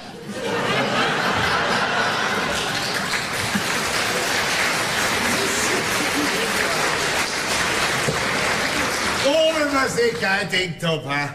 Mein Lieber, so ein junges Weiberleib hat so manche Falschheit in sich, gell? Da kannst du nichts machen. Oh ja, davon haben wir jetzt einmal persönlich als nächster Nähe überzeugen können. Hast du das am Ende auch erwischt mit einem? Aber schon gründlich. Mit einem von deinen Leid? Ach, so ein schlechtes Weiberleid, ha? Dem Peter gegenüber spielt sie immer, das Fräulein rührt mich nicht an. Ja, und genau das ist nämlich die Falschheit, weißt du? Hast du das gleich ausgehauen, oder zu? Ja, das Recht hast du. Ja. Sie hat nämlich wissen müssen, dass du auf deinem Hof keine Liebschaften duldest. Ja, meinst du jetzt rausschmeißen sollen? Na, freilich, da fragst du noch. Mit nassen Fetzen hättest du ausgehauen. Alle zwei, auf der Stein. Überhaupt so ein schlechter Kerl, der sowas tut. Der hat doch wissen müssen, was du mit der Ziele für Absichten hast. Ja, den hätte er statt damit das Kreuz abgehauen. Ja, weil, weißt du, Schwager, sowas hat alles seine zwei Seiten. Ich hab mir ja sogar schon gedacht, ich mein, weil doch die Ziele so eine gute Hauserin ist, wenn man nicht leicht eine findet, hab ich mir schon gedacht, ob ich es nicht zusammenheiraten lasse, die zwei, und behalt's da auf meinem Hof. Ja, bist du ein Rindvieh. Was Blödes fällt dir nicht ein? Ja. Die zwei daten da gescheit auf der Nase rumtanzen. Folge dem Rat deines Schwagers. Naus mit der Bagage! Naus, besser heute noch wie morgen! Was, das war besser so? Ja, da gibt's gar keinen Zweifel! Ja, also gut, Schwager, dein Wille geschehe. Das ist ja, oh, mein Lieber, jetzt ist mir um vieles leichter. Herrgott, der Peter wird Augen machen, wenn der die Geschichte erfährt. Ja, das glaube ich auch. Geh, Schwager, weißt du was? Schick mir doch rüber. Ich hol dein gleich, gell? Ja, warte ein bisschen. Dein Dings da, dein Advokaten, den kannst du eigentlich da lassen, so für alle Fälle, weißt du schon. Ja, du. Dem sein Beistand, der kostet nix.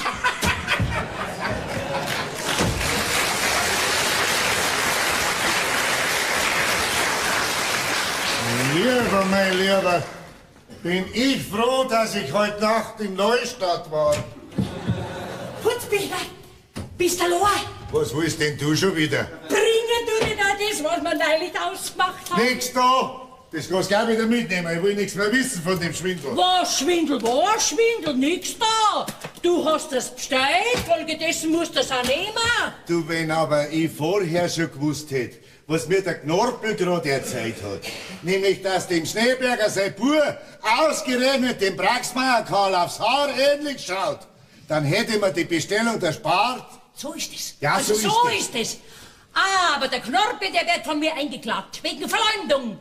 Und wegen boshafter Verhinderung des Bevölkerungszuwachses. Das ist nicht ja.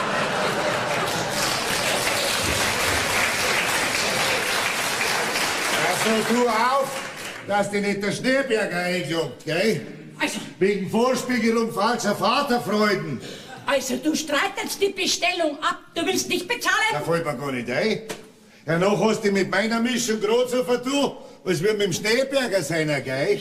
Und ich möchte halt nicht, dass mein Bub auch einem anderen ähnlich schaut.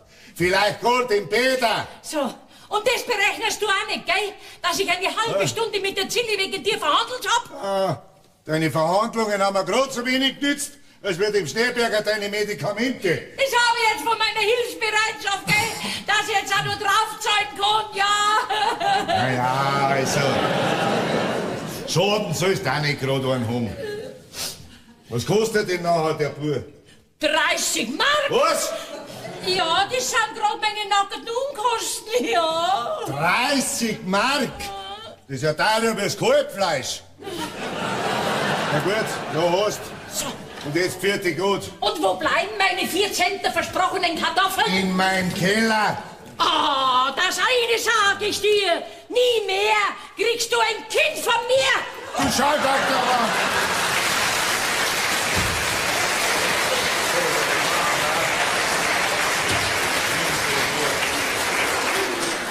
Ist dein Schwager fort? Ja, generell, der Krampus ist nicht mehr da. Habt's euch ausgesprochen? Ja, und die Sache ist in aller Ruhe und vollkommen ohne Kreuzabschlagung erledigt worden. Na Gott sei Dank. Du Zilli, hast du das auch schon gehört vom alten Schneeberger?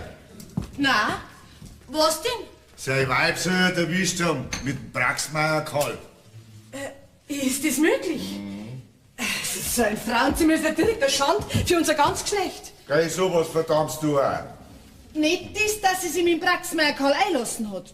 Sie ist jung und ja, aber dass sie zum Schein den Schneeberger und in Wirklichkeit aber nur seinen Hof geheiratet hat, das ist eine Gemeinheit, wie es kein größeres sein kann. Weißt, Bauer, ich bin ja auch keine Heilige nicht. Das weiß ich. Aber sowas bracht ich bei Gott nicht fertig. Und darum sag ich's dir jetzt auch gleich ganz offen, mit uns zwei kann's nix werden. Was? Ja, aber Ziele, wo ich so fest gehofft hab drauf. Noch dazu, wo du gerade vorhin gesagt hast, dass es nicht gut ist, wenn der Mensch alleine sei. Ja, das ist ja richtig, aber da setze ich natürlich voraus, dass der andere höchstens um 6 Jahre älter sein darf als wie ich. Also. Weil sonst hat der Spruch für mich seinen Wert verloren. Wie alt bist jetzt du eigentlich, Zilli? 28, Und der Peter? 34. Gut kannst rechnen. Hast du am Ende was gehört oder gesehen? Gehört und gesehen. Na gut, aber wir haben da immer so aufgepasst. Ja, mein Zilli, es gibt im Menschenleben Augenblicke, wo man vor lauter Aufpassen nicht mehr aufpasst. Und das Unglück ist geschehen. Nicht einmal ein Peter, sein Vater hat was gemerkt. Der war auch nicht unter der Bettstadt.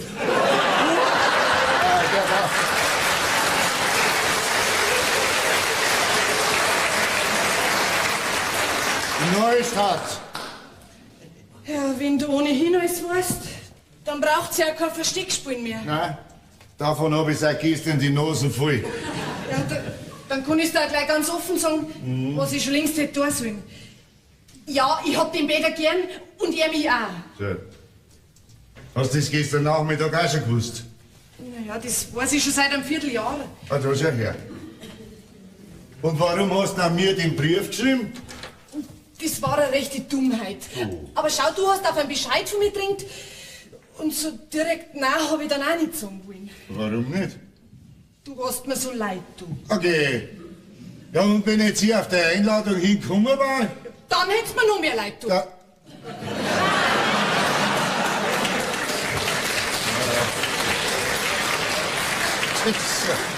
Du bist wenigstens ehrlich.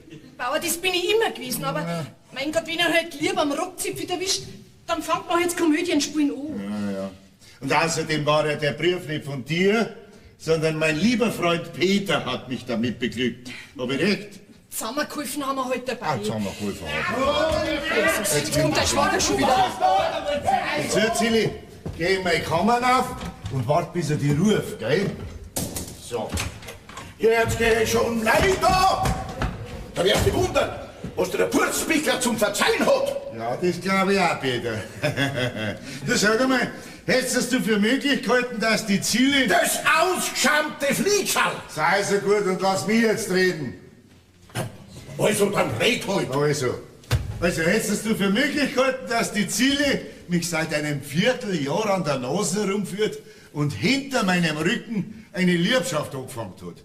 Geh auf. Na, jetzt fang ich erst an. Hat sie dir das selber eingestanden? Na, sagen wir einmal, ich habe so gewisse Anzeichen. Vielleicht hast du bloß täuscht und das Ganze war bloß eine harmlose Posiererei. Du, von harmlos kann da beim besten Willen kein Red mehr sein. Ja, ich meine, ich bin ja bloß froh, dass ich noch früher nur dahinter gekommen bin, gell? Sonst war ich vielleicht gerade so dumm nicht ab wie der Schneeberger. Ja, da müsstest du dann eigentlich der Zilli am Schatz dankbar sein, dass er dich vor so einem Unglück bewahrt hat. Dankbar sei auch noch. Also, wenn sie ihm richtig gern hat, nachher kann ich nie Geschlechts dabei finden. Jetzt horchst du grad die Bläden auf, nur wird der da daherredet. Herrgott, ich weiß nicht, ihr tat's grad, als wenn er so eine Liebschaft das größte Verbrechen auf der Welt war.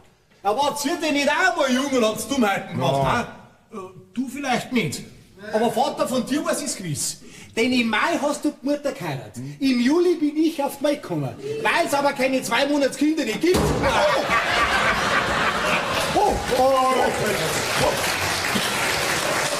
Wo ist mein Applikat? Den überlasst du gefälligst mir, gell? Dem Lausbub schlag ich das Kreuz ab! Ich verbitte mir, dass du in meinem Haus deinen väterlichen Gefühlen freien Lauf lässt. Der Missbub, der macht ja auf die Art den Flietscher nur einen Verteidiger. Junge, vielleicht hat er gar nicht einmal so Unrecht, nicht? Ich meine, ich kann ja da nicht so mitreden. Bei mir hat er mir heute das Dummheitenmacher erst erlaubt, nachdem wir verheiratet waren. Aber du, lieber Schwager, meine, darfst in so einem Fall schon ein bisschen milder denken. Sehr richtig. Und wenn mir zum Beispiel heute oder morgen so ein ähnliches Malheur passiert, wie es du gehabt hast, dann kannst du mir nicht einmal einen Vorwurf machen, weil das nur eine erbliche Belastung war. Das ist der Dank von dem Lausbub. Jetzt hält er mir das noch vor, dass er mich so dumm mit hat, dass er ja recht bald auf die Welt gekommen ist. Mein Gott, auf die 7 Monate früher oder später was wir auch nicht drauf zusammenkommen. So ein blöder Depp, so ein... Ja, ihr ist jetzt, wie es mag. Peter, pass auf. Schau, eine Hauserin wie die Ziele ist, lässt man nicht gern gehen, nicht? Die möchte ich aber halt auch nicht verlieren. Meinst jetzt du, dass das mit der Ziele zusammen auf meinem Hof aushalten kannst? Ja, wenn ihr dann gefällt damit machen, dann können wir es ja probieren, gell? Ja, so ein Rindfisch, gell? Ist ja dein Bub. Was?